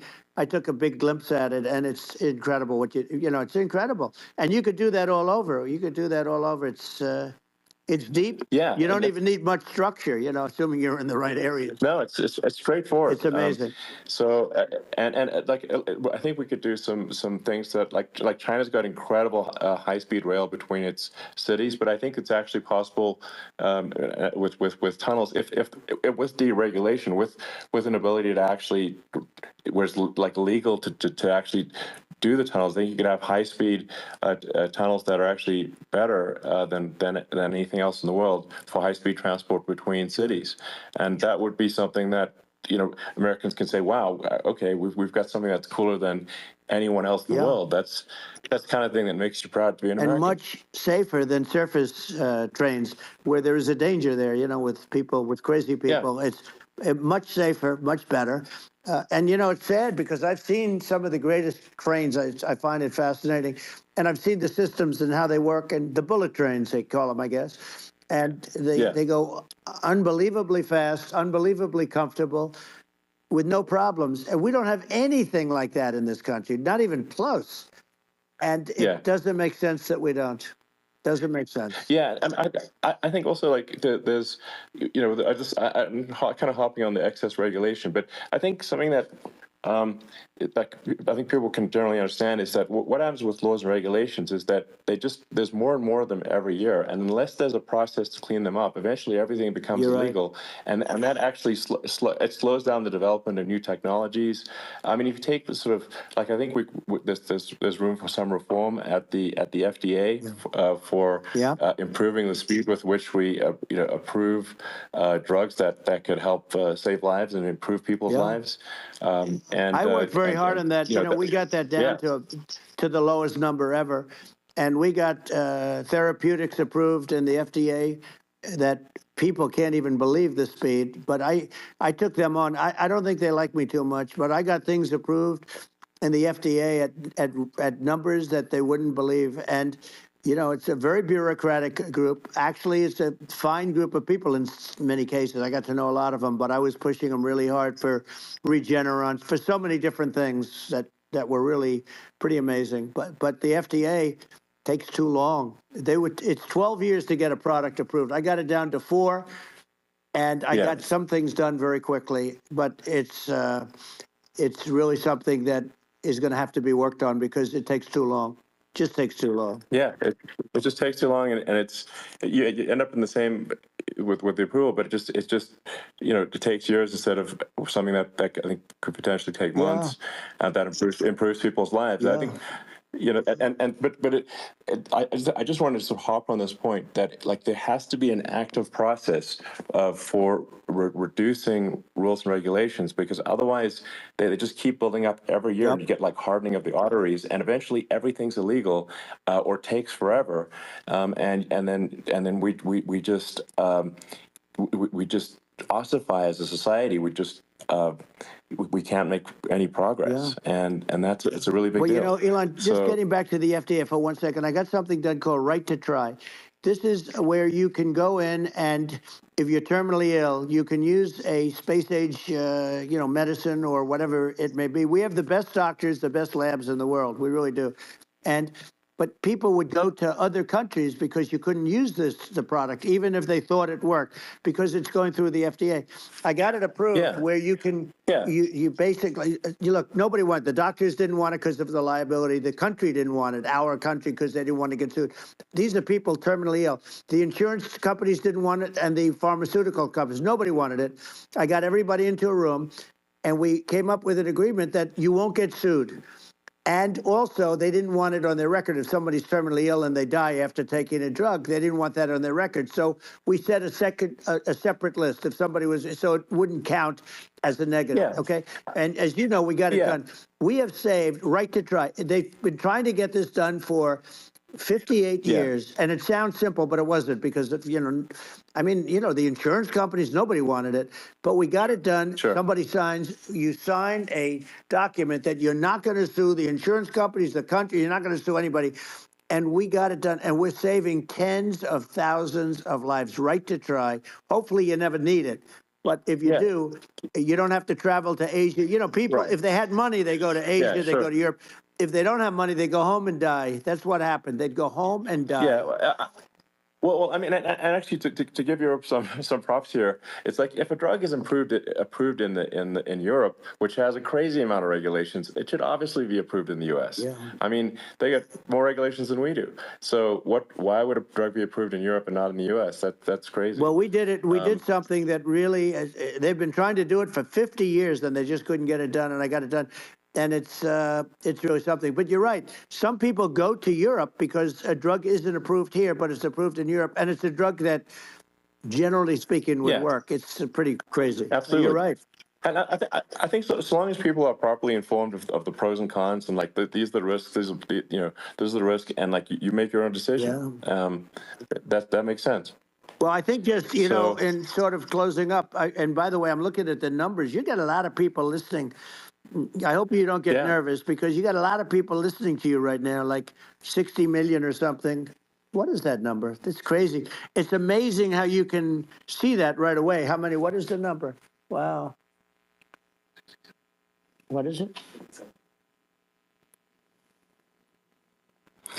Well, wow. I think in terms of people, that's bigger than you said. You said 25, and you're much more than double that number, 25 million. I think you're going to be 60 or 70. And I guess over a period of time, hey, I congratulate you. Do I get paid for this or not? Well, I think actually in terms of the number of people that will hear this conversation over the next few days to weeks, it's going to be hundreds. That's what they say. Yeah, that's good. Well, look, it's an honor. I just ask this: are you better off now, or were you better off when I was president? Nobody's better off now. People, we put out polls on that, and nobody's better off now. Inflation has killed it. And, they also feel very unsafe. You look at what's going on with a lot of different things. You look at the riots we had at the colleges it's ridiculous, but all of the riots, they just feel unsafe. And now they really feel unsafe because you have a new form of crime. It's called migrant crime. I call it Biden migrant crime. Maybe I'll call it Kamala migrant crime. With all these things, I always try to get to the ground truth by just asking people. And my mom lives in New York, and I was like, Mom, have any of your friends, been attacked or assaulted? And she said, yeah, 3 of her friends in 3 separate incidents were assaulted just in recent months, just walking around the streets of New York. And I said, well, what happened to the people that assaulted them? Oh, nothing. They got away. They just know they always get away. Nothing's going. And they don't even bother reporting it because there's not. They know that there's not. They're not going to. People are not going to get prosecuted. They just let violent criminals out in New York. The with, only with one that gets zero bail. prosecuted is Donald Trump. They don't get, they prosecute Trump. Yeah, I mean it's just obviously messed up. Oh, it's terrible. If violent criminals are being getting off scot free, and meanwhile the New York spending massive resources prosecuting you, and it's like what's this and I think the sort of sensible public looks at this and says, "What the heck's going on here? This is obviously abuse of the legal system." The legal system is supposed to be protecting the public from violent criminals, and it should be obviously allowing the public to make their own decision about who should be president, as opposed to some legal case. Once they start this precedent, because this can go on with the next one. I mean, this is a very bad precedent what they're doing in terms of going after their political opponent, and that's all it is. It's going after their political opponent, and then you get a judge who's a strong Democrat, and I'm being nice when I say that, in many cases crooked as hell, but you get a judge and you go into an area where a Republican gets 3 or 4% of the vote, and you'll have a jury pool with people that hate Republicans or hate. It could also be the other way, though, because it could start the other way in areas where they hate Democrats, and you get into a Pandora's box. It's a very dangerous thing for this country, and a very dangerous thing even for the state. New York City is losing. New York City and state lose a lot of business over what they did to me, because these people say, we don't want that to happen to us. That's no justice system. You have an unfair system of justice, and it's costing New York State a tremendous amount of money. People are leaving and companies are leaving, and they won't come back. So, all of that stuff is important. But the economy now is the big thing, and we can turn that economy up so fast, and people are going to be back again. We're going to get rid of inflation. I think there's a lot of opportunity. Right. Absolutely. So. And I just want to congratulate you. You've done an amazing job. You have definitely got a fertile mind. We can talk. You and I can talk about rockets. Well, it's kind of you to say. Thank you. Tunnels. We can talk about tunnels and rockets and electric cars. So many things. And now you're into the AI, and that's going to be another beauty, I'll say. So it's an amazing thing you've done, Elon. It's an amazing thing, and I congratulate you. I mean, thank you. And I just say here, here's to an exciting, inspiring future that people can look forward to and be optimistic and excited about what happens next. And that's the kind of future that I think you will bring as president, and that's why I endorse you. Well, I appreciate that. That endorsement meant a lot to me. Not all endorsements mean that much, to be honest. Your endorsement meant a lot. And, we have a phrase, make America great again. It's pretty simple, but it really says that we want to make America great again. And we can do it. We can do it now. But if we were going to suffer another 4 years like we've suffered for the last 4 years, I'm not sure the country can ever come back. That's how bad it is. It's so bad. We have to do a lot of things. I think that's a very real risk. Yeah, it's a big risk. That's a very real risk. Yep. And it's, I'd just like to note to people listening, like I've not been very political before, and if you look at my record, I've actually been, I'm not like, sometimes they try to paint me as like a far right guy, which is absurd, because I'm like making electric vehicles and solar and batteries, helping them with the environment, and I actually I supported Obama. I stood in line for 6 hours to shake Obama's hand when he was running for president, and so it's not like I'm like some sort of dyed-in-the-wool long-term Republican. I'd call myself, historically a moderate Democrat, but now I feel like we're really at a critical juncture for the country, and I think a lot of people thought, the Biden administration would be a moderate administration, but it's not, and obviously, we're just going to see an even further left administration with Kamala. That's my honest opinion. I mean, her dad is literally. She was brought up as an actual. Her dad is a Marxist economist. You can Google it. I mean, it's not we're not making this up. That's how she was brought up. So, and we want to have a future that is prosperous, and I think we're just at this critical juncture, and I think this is a case of the America is going to at a fork in the road, and True. And I think it will take if the path to, like, you are the path to prosperity, and I think Kamala is the opposite. Then that's my honest opinion. I'm gonna get attacked like crazy, and I've also experienced quite a bit of lawfare myself, but I'm just trying to tell people my honest opinion, and I haven't been really active in politics before. And I'm just trying to point out that my track record historically has been moderate, if not moderate, slightly left. And so this is to people out there who are in the moderate camp to say, I think you should support Donald Trump for president. And I think it's actually a very important junction in the road, and we're in deep trouble if it goes the other way. Well, I want to thank you. And, I actually always did think of you as somewhat left. I must say that. So it's Yeah. even more of an honor to have your endorsement. I know how strong you feel about it. But, when you think of her, San Francisco 15 years ago, I had a great friend, Bob Tish. He said it's the greatest city in America. And now it's almost not livable there. And California likewise. And she was involved in the destruction of San Francisco and the destruction of California.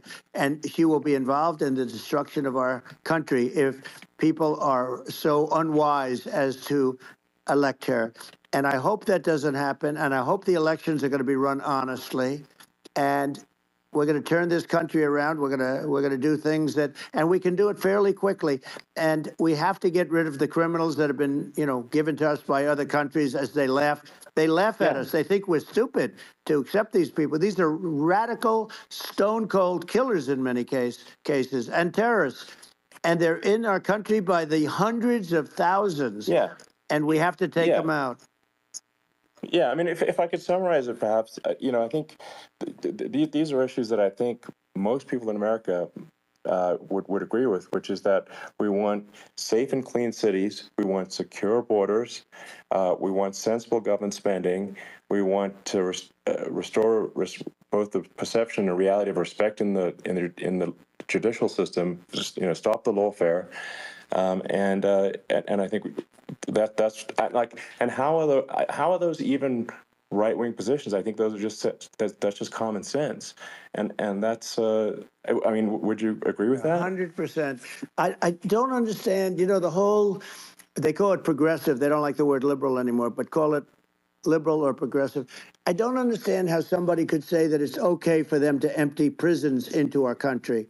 And again, I told you their crime rates all over the world are going way down, which makes sense. In fact, the next time what we'll do is, if something happens with this election, which would be a horror show, we'll meet the next time in Venezuela, because it'll be a far safer place to meet than our country, okay? So you and I will go, and we'll have a meeting and dinner in Venezuela, because that's what's happening. Their crime rate's coming down, and our crime rate's going through the roof, and it's so simple. And you haven't seen anything yet, because these people have come into our country, and they're just getting acclimated. And they don't know about being politically correct law enforcement or lack of law enforcement. And our police, I have to just end with this. We have great police. We have great law enforcement, but they're not allowed to do their job. They have to be able to do their job without being destroyed. Well, absolutely, and it's obviously demoralizing if you're a police officer risking your life to arrest violent criminals who could kill you and do kill you sometimes.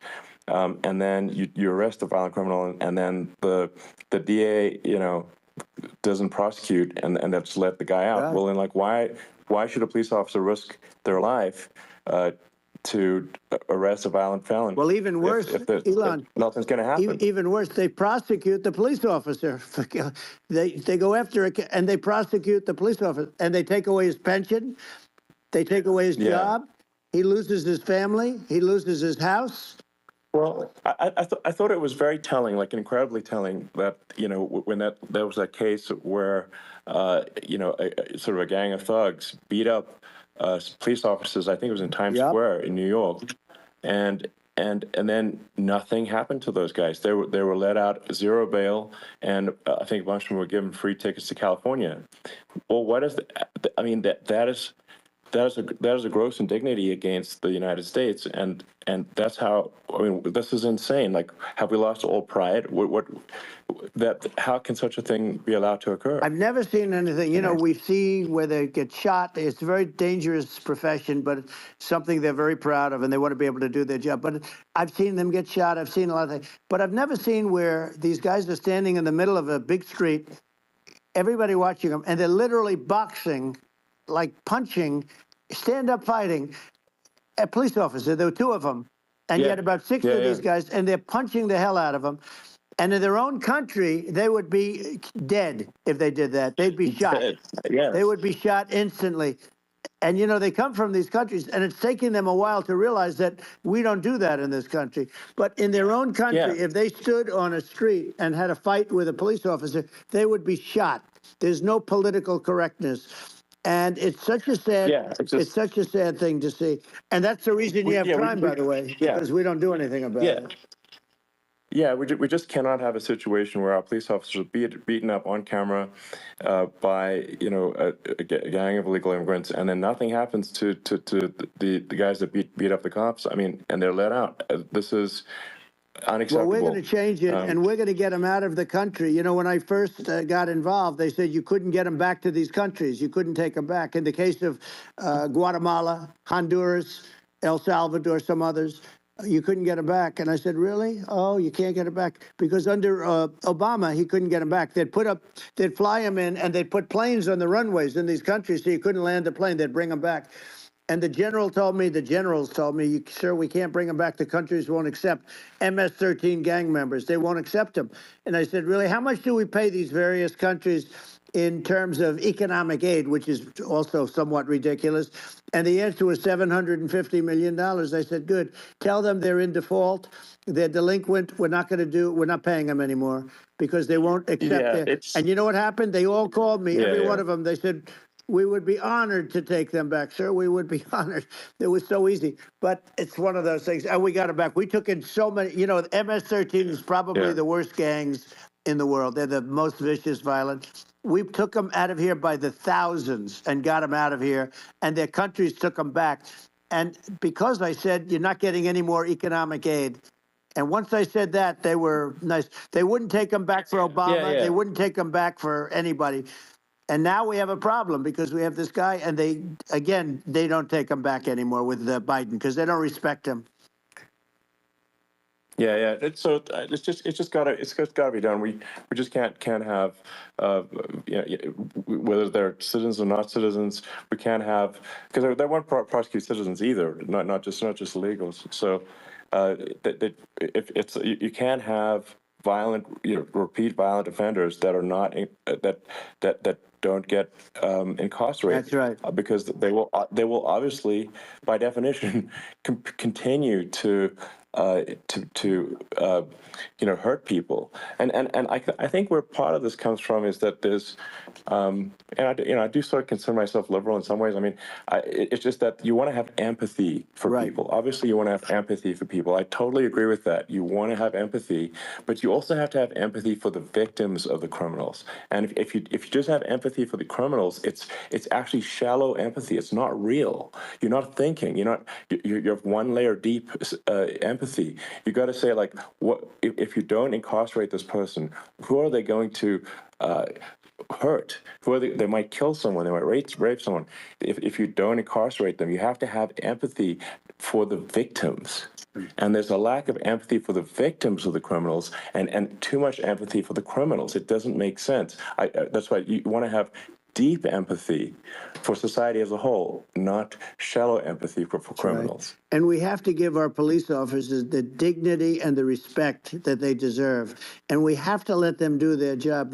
They can do a great job, but we have to let them do their job. And if we don't do that, it's going to all disappear. There's never been a society like this where you're allowed to do anything you want and nothing happens. And I'm talking about violent crime. And it's going to get more violent because these are really, really violent people. And we're going to get them out of our country, and we're going to get them back to because they were sent here by the presidents and by the various people that run those countries. And I know every one of those guys. And they're smart people, and they're streetwise people. And they really think that The USA is stupid. They think we're run by stupid people, and they happen to be right. But when I was there, we had no problem. We got them out. We took out thousands of MS-13 gang members. We brought them back. And now, again, it's the same old story. We don't do it. And they actually gave them a big increase in aid. They raised it up to billions of dollars, and they get nothing for it. So, you know, I hope everybody's going to vote for Trump, and we're going to get this country straight. Yeah. And I didn't need this. I'm like, I didn't need this. I had a very nice life. I didn't need to go through court systems and go through all the other stuff and run at the same time. I have to run. I have to go through fake trials with, in some cases, corrupt judges, totally corrupt judges. I didn't need it. I had a nice life. I have great locations. I have beautiful oceans that I have places. But I felt it was important. And if I had to do it over again, you probably think I'm crazy for doing it, actually. But if I had to do it over again, I would have done it over again, because this is so much more important than me or my life. We're going to save this country. This country is going down. And these people are bad people that we're running against, and they're liars. They make statements. They do things that are so bad. They say they're going to make a strong border. They say they've been great on the border, and they've been the worst in history. They say they're going to stop crime. Like, the facts speak for themselves. It's so incredible. Speak for themselves. Like it's got to the point where people just don't even bother reporting crime in a lot of cities because they know nothing is going to happen. That's what I hear anecdotally from people all the time. So it's just my values. I'm just saying to people out there, like the things I think are important for the future is like we've got to have safe cities, we've got to have secure borders, we've got to have sensible spending. And we've got to have deregulation, and so we can have a prosperous future. And then we want to have some exciting, sort of moonshot projects that people can get fired up about. And that's the future I'm looking for. And I'm pro-environment, but I'm not against.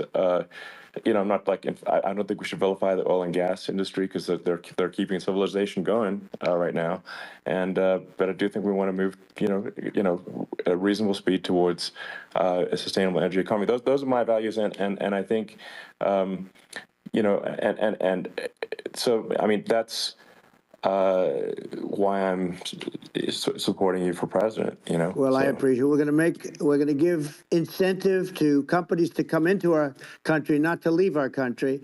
We're going to be giving tremendous incentives. We want companies to build here, not to build in other locations, and we want to create jobs.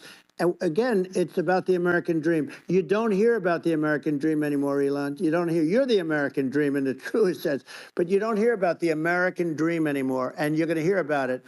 People, they need that incentive to go out and do it, and they're going to love their lives. I mean, they're going to look forward to getting up in the morning and going to a job that they love, not a job that they can't stand, or not any job at all where they have no money, where they literally have no money, and then they end up with violence and lots of other problems. No, we're going to do some great things, and I learned a lot in the first. We had a great economy and all of that. We rebuilt the military, we did so much, but I also learned the best people. I learned the good people, the smart people, the dumb people, the people that can do things. The people, you learn. When I first came in, I tell people I was in Washington, D.C. only 17 times, according to the fake news media. I was in 17 times. I never stayed over. And you don't know people. You rely on other people to give you names, and then you realize the people you relied on weren't so good. Now, we had great people, but we also had some where I wouldn't have, used them had I known. Now I know everybody. And I think we're going to really turn things around fast. We have no choice. Otherwise, we're not going to have a country. And I really appreciate this. To me, it's been a lot of fun being with you. You're an amazing guy. You've done an incredible job and a great inspiration to people, a great inspiration. And I hope you keep going and just continue to do well. And we're going to have a big election coming up. And I think November 5th will be the most important day in the history of our country. I think that election will be the most important election. And I think it'll end up being maybe the most important day in the history of our country. Because if we don't win, I just feel so sorry for everybody. No, I think we're at a fork in the road of destiny of civilization, and I think we need to take the right path and And I think you're the right path. So I think that's what it comes down to. Thank you very much, Elon. It's a great honor, and we'll do it again sometime. And it's been really fun, and I hope you got a lot of viewers. I hear you got a lot, but I hope you got a lot. I know you got a lot of them. So I appreciate it. I'll see you soon. All right, sounds good. Thank you. Thank you, Elon. Thank you very much. Bye.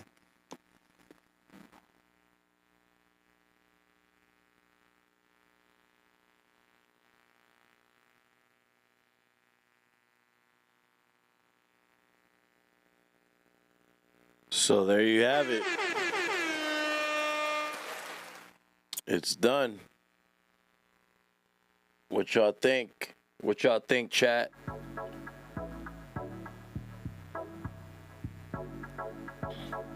What y'all think?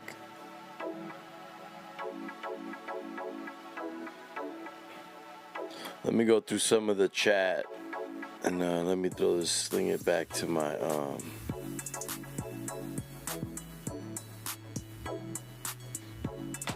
sling it back to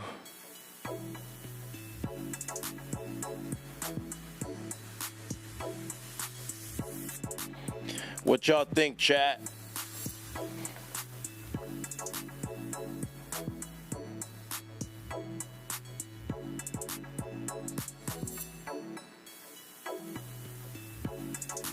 What y'all think?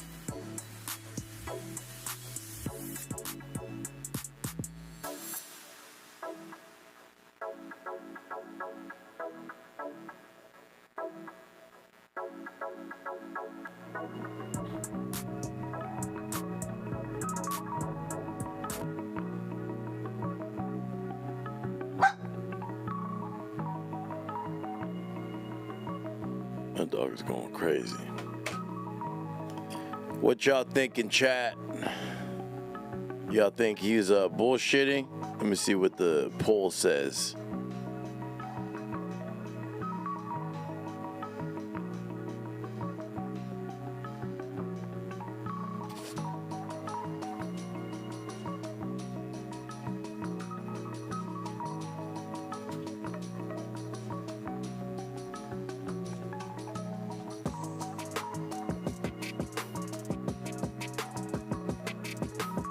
Out of 15 votes, 73% said that Trump was telling the truth. Yeah, that's true, Rice.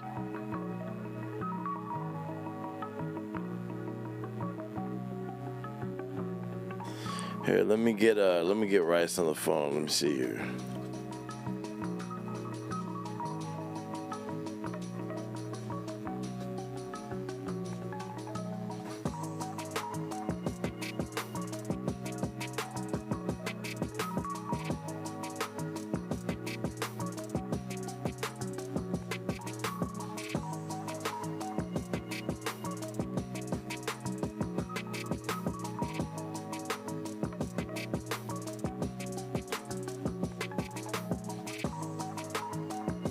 Yo.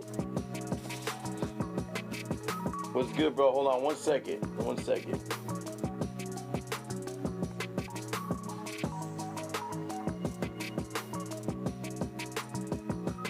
That's because I don't have this. My bad.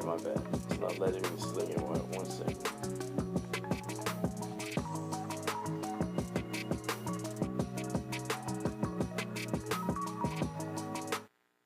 There we go. You hear me, Rice? Yeah, I can hear you. All right, boom. All right, cool. So we got the mod in the chat right now, Albert C. On the line. So what do you think about what we just seen, bro?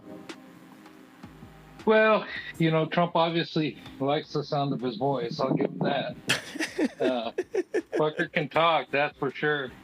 But, you know, I mean, he hit on a lot of the points everyone's been talking about. You know, there's some obvious issues going on right now with this country. And I think, you know, I like that Elon Musk kept pulling him back to the original topic of the questions that he was asking and stuff that he was asking him to talk about. Because he'd start going on little tangents to cover his own shit that he wanted to talk about. Yeah, he's all over the place, right?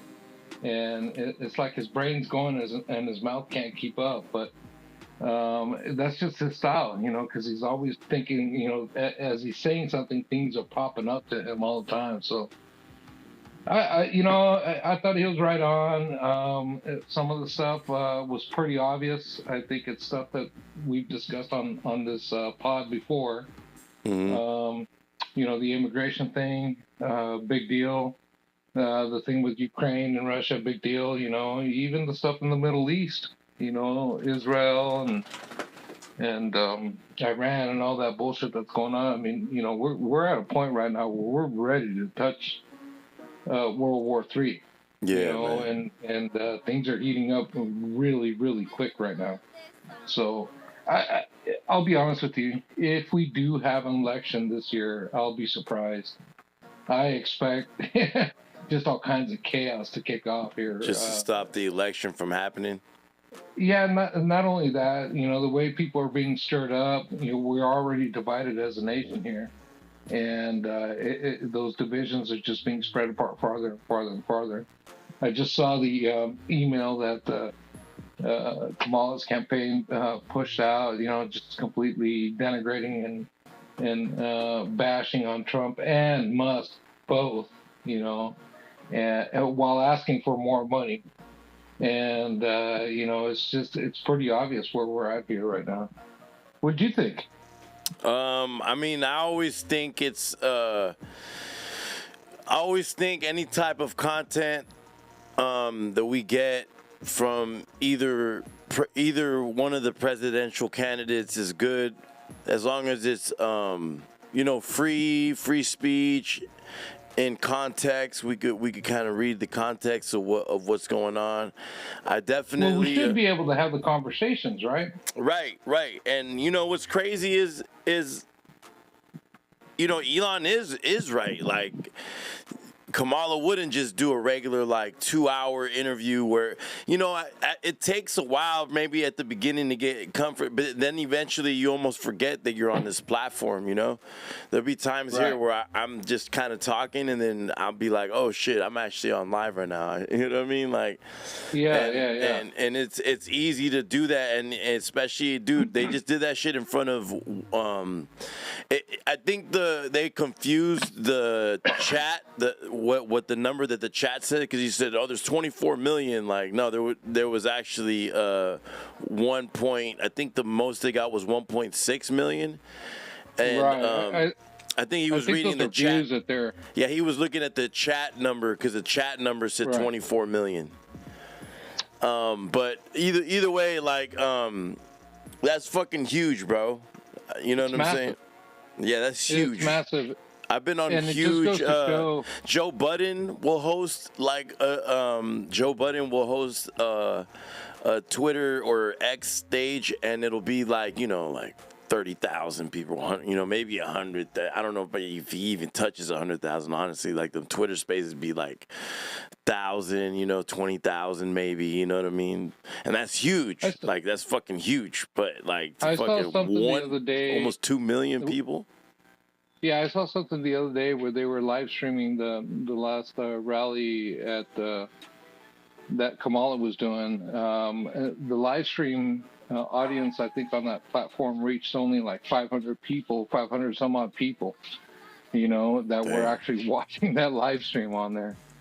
Compared to something like this, and those numbers are more than mainstream media, which is crazy. One platform, Yeah. I think people are starting to get it, hopefully, and again, everyone teach their own, but man, we got to do something here, man. We're headed into a crazy place, and I don't know that I'm too happy about that, but it is what it is. We'll get there when we get there. What was your biggest takeaway that you got from this interview right here? Honestly, it wasn't Because, look, I follow this guy. I follow Musk too, as far as the stuff that they do, the stuff that they say. Nothing new. I think to have it on a platform like this where they don't censor, where it's just an honest conversation going on, two guys shooting the shit. I think it's big. I think people get to see it on that scale. I think it helps shape an opinion of both these guys. Really, truly. I think Musk has gotten some bad press lately too, and I think a lot of people are bagging on him because he decided to come out in support of Trump. But these are two big hitters just shooting the shit. And touching on those topics, I thought was really important. I think Musk is not the greatest speaker. Nah, he was all awkward. I mean, it's because of the Asperger's, I think, right? Maybe, but he kind of reminds me of Trump in that aspect because he's like saying something and thinking of something at the same time, and I think that's what gets them both in trouble when they talk. A lot of times they end up repeating themselves and whatever. But I think Musk did a really great job just kind of pulling him back onto topic, when Trump went sideways into something else. And these are important topics that everyone kind of needs to listen to and process and kind of ask themselves how they really feel about these things. I think more and more we've seen all this censorship of conservative values, conservative views, and being called a racist for having conservative values is insane to me. You would think that conservatives are wearing white pointy sheets, and going around burning crosses and shit. But most like people of culture are conservative for real, like conservative by nature. I mean, you need only look at our families. Yeah, they're religious. Look at our families. We believe in the religion is a big one for Hispanic and Mexican families. Yeah. The family core unit, the nuclear family system is big in Mexican households. Yeah. We're very proud. We're very responsible people. We work hard. All values that are conservative in nature, and yet some people will call that some kind of racism. For thinking and wanting those things. Yeah. But again, people need to start kind of just processing and looking at things different, and instead of the narrative that they're fed every day.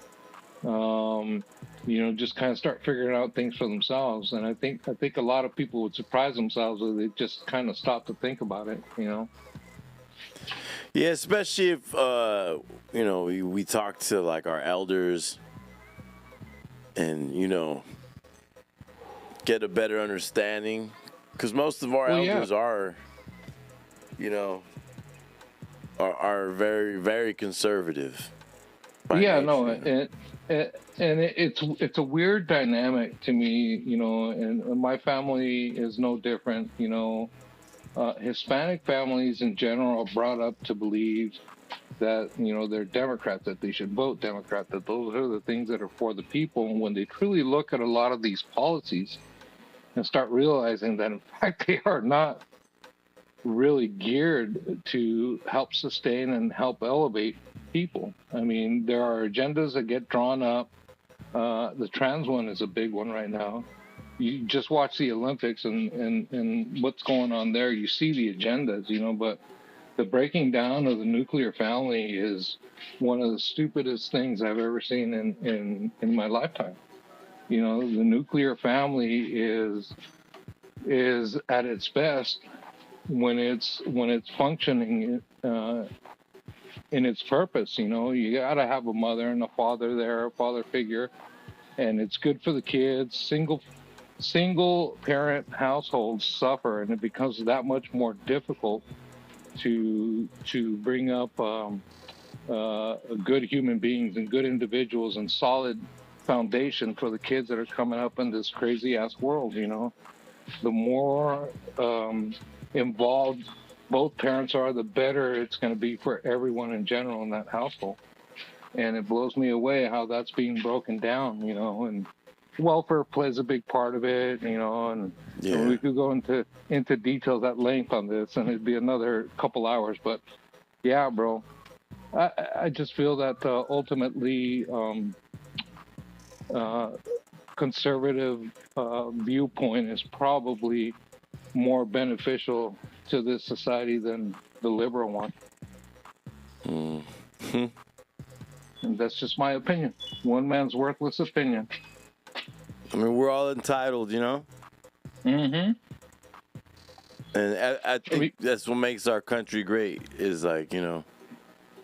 Right. And we should be able to discuss these things. I mean, you and I and Boy and Chuck, sometimes we have these conversations, and sometimes it gets a little crazy, but, you know, we should be able to have these conversations without being called racist or without being called this or that, you know, without being classified as subhuman or something like that. You know, it's crazy to me how people just shut out conversation just because they don't want to hear. You know, someone told me, what was it? People prefer the pretty lie to the awful truth. You know, and I see that happening a lot in society, bro.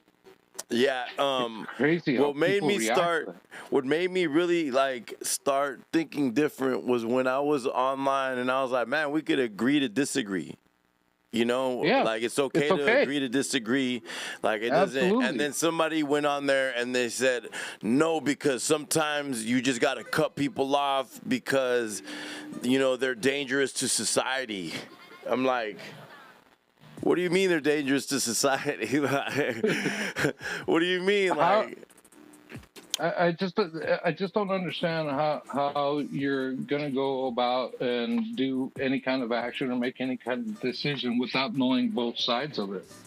You have to have these conversations, and to deny that and to try to minimize that is dumb, flat out dumb. Yeah. Foolish, right? Right now, what we're watching the breakdown of America. This is one of the, we're in the final few seasons of America. I hope. I mean, I hope not, but you know, I hope I'm wrong.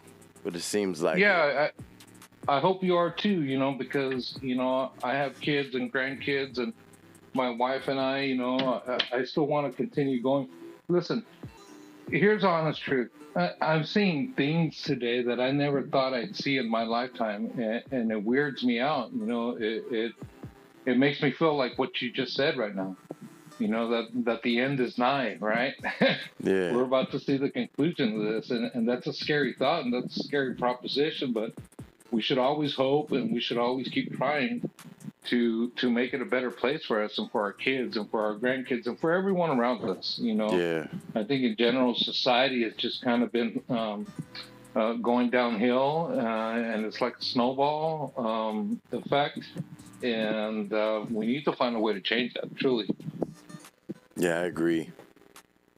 And just because we disagree on politics don't mean we gotta hate each other. That's their way of like. They all use the same vocabulary in the news where they're saying it's an attack on our democracy. That phrase right there makes people like freak out, like, oh, you're attacking my democracy. Well, you know, and I just show me where on the doll that I hurt your democracy. I just saw a post by Tone saying the problem is that both sides are making it impossible for the other to believe in what they believe. It's not just one side, and I agree with that. You know, the problem is we still need to have those discussions. You know, because that's how you find out what's going on the other side, and that's how we come to some kind of a conclusion with this, and maybe even realize that we have more in common than not. Right. Right. We have to have we should have discussions on the fundamental things that we agree on. And you know what? You just mentioned, you know, you and I, we both have different semi-different ideologies on a lot of stuff, but there are a lot of things that we agree on, and you know this because we've discussed this in the past. Mm-hmm. You know, and that's what we should be focusing on, you know, and just how to, you know, if we don't understand what's going on the other side, how are we ever going to get along with the other side? How are we ever going to coexist with the other side? Right, like, you know, like it's dangerous to be like, it's dangerous to be like, oh, well, I don't agree with you, so I don't want to hear anything you got to say. It's like, wait, even if you feel that person is your enemy, right? Like, wouldn't you want to know, like, what makes them tick or what makes, you know what I'm saying? Like, you're just going to. Well, at least to understand them, right? It's like understanding someone's like, why does this guy position. think like this? Right. And there may be a variety of reasons, you know, a hardship that they're going through. Maybe they just had a bad day. You know, and maybe it's just, you understand, it could be something so simple, and yet we make it out to be so complex when just having a discussion would give us insight into what's going on and help us understand each other. You know, that's the key thing. We need to be able to understand with each other. We don't have to agree, but understanding each other makes for a better place.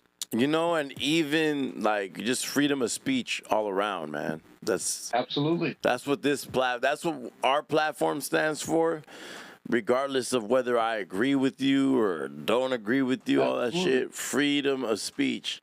That's why I was telling the mods, like, if somebody's spamming comments all crazy and is just being obnoxious, cool, ban them. But if somebody's like talking shit to us, like whether it's good or bad, go for it. Let them rock, because I don't want to censor nobody. I don't want anybody to feel like I go in there and they always block me. But like, if you're always coming in here and checking, like, whatever, if fools in there talking shit, saying I suck and there's only fucking 10 viewers in here, who cares? Let them. Thank you for being the 10th, because without you we would have 9. You know what I'm saying? Like, right. You know what I'm saying? No, it's all good, man. It really, truly is. And, you know, I may not like the things that certain people say, but I will defend their right to be able to say those things. Exactly. You know? Exactly. And so, and that's where we have to be as a people. You know, don't block out, don't deny the other side exists, or that the other side has opinions or, you know, feelings or whatever, you know. We all exist. Yeah, it's not just one half that exists. We all exist. Exactly. Hey, bud. Well, I got to cut out of here. I sent you a message and earlier that I had some stuff to take care of, but I want to jump on real quick and just share a few words with you. Hell yeah, Cuzzo. Appreciate you calling in, bro. Appreciate you holding down the chat. Yeah, no problem, man. A great pod again and great content, and keep doing this, and maybe I'll jump on with you some other time. Yeah, whenever you in the town, bro, or nearby, like maybe we'll stream live. Come through and we'll chop it up. Sounds good, bud. Sounds good. Hey, fam, you guys have a good night. Have a good night, Gam. Yeah. All right, take care. Peace, bro. It's my Cuzzo right there. Always holding down the chat. Y'all see Albert C in the chat. That was him. But, you know, it's all about better understanding one another, man. We got to better understand one another. That's how we progress. And whenever we just try and, like, censor fools, tell them, take them, deplatform them, you know what I mean? It's like weird, bro. If you don't agree with if you don't agree with me or don't agree with this or that, like, just turn me off. Like, why are you gonna try and deplatform me? That's weird. We can agree to disagree.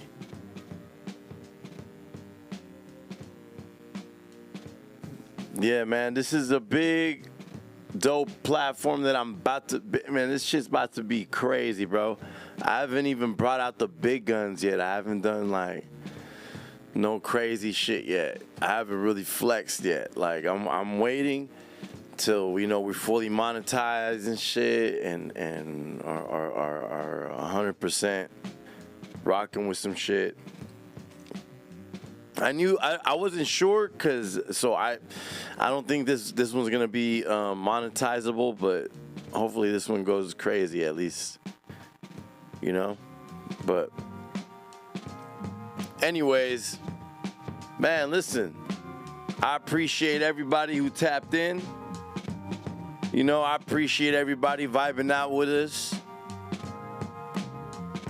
We've got we got to listen to Trump and Elon Musk. We talk after like a half hour or what? I think it was like a half hour delay, right? It's like a half hour delay or an hour delay, some shit like that. I think it was a half hour delay that they had issues. So we gotta listen to Trump get interviewed by Elon Musk. They talked about various topics that had to do with the direction of our country and which way it's heading. So that was cool, educational. We don't only just do ignorant shit here at the Treehouse Club Live, you know what I mean? But I want to say thank you, shout out to the chat, all the mods.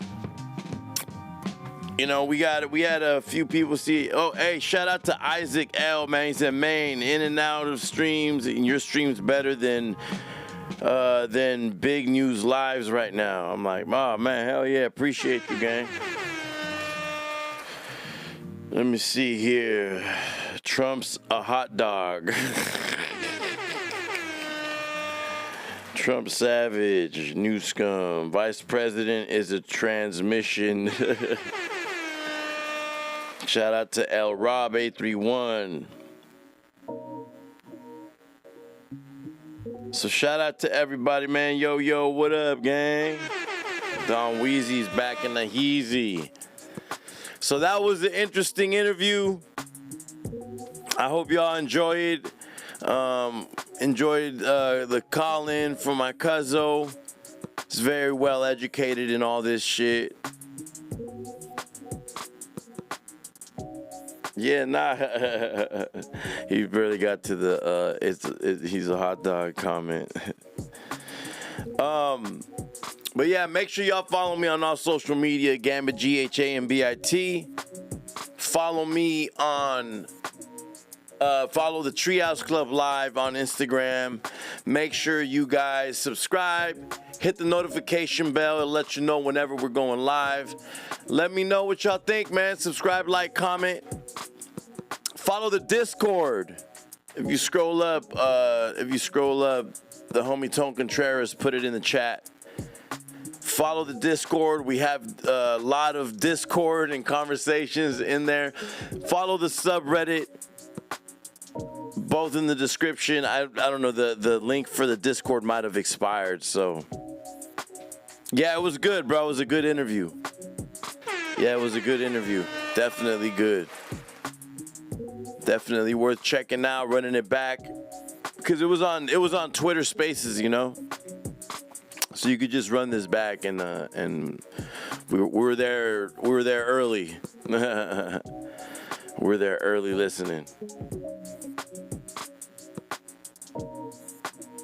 Nah, I'm gonna be back tomorrow. I'm gonna do one early, where I'll be doing like music and movies or whatever the fuck, and then Wednesday is our 50th No Filter podcast, and either tomorrow might be the 50th Treehouse Club Live. But I think I cut off one and then I had to come back, so it counts as one. So I think that this is about to be tomorrow or Thursday is going to be my 50th for those. So that'll be I got over 100 episodes of. I got over 100 YouTube episodes, not to mention the clips. No, all good, bro. All good. Just run it back. But I'll be back tomorrow doing a Treehouse Club live stream. Wednesday, our 50th No Filter podcast. And then Thursday is going to be our 50th Treehouse Club live. So I appreciate everybody for tapping in. You know what I mean? Make sure you guys, again, follow me on all social media, Gambit, Gambit. Hit like, hit the notification bell, subscribe, comment, all that good shit. Listen, hit the gym, drink your water, take your vitamins, and quit sleeping on your greatness. Big love, big vibes, big blessings. Gambit's out.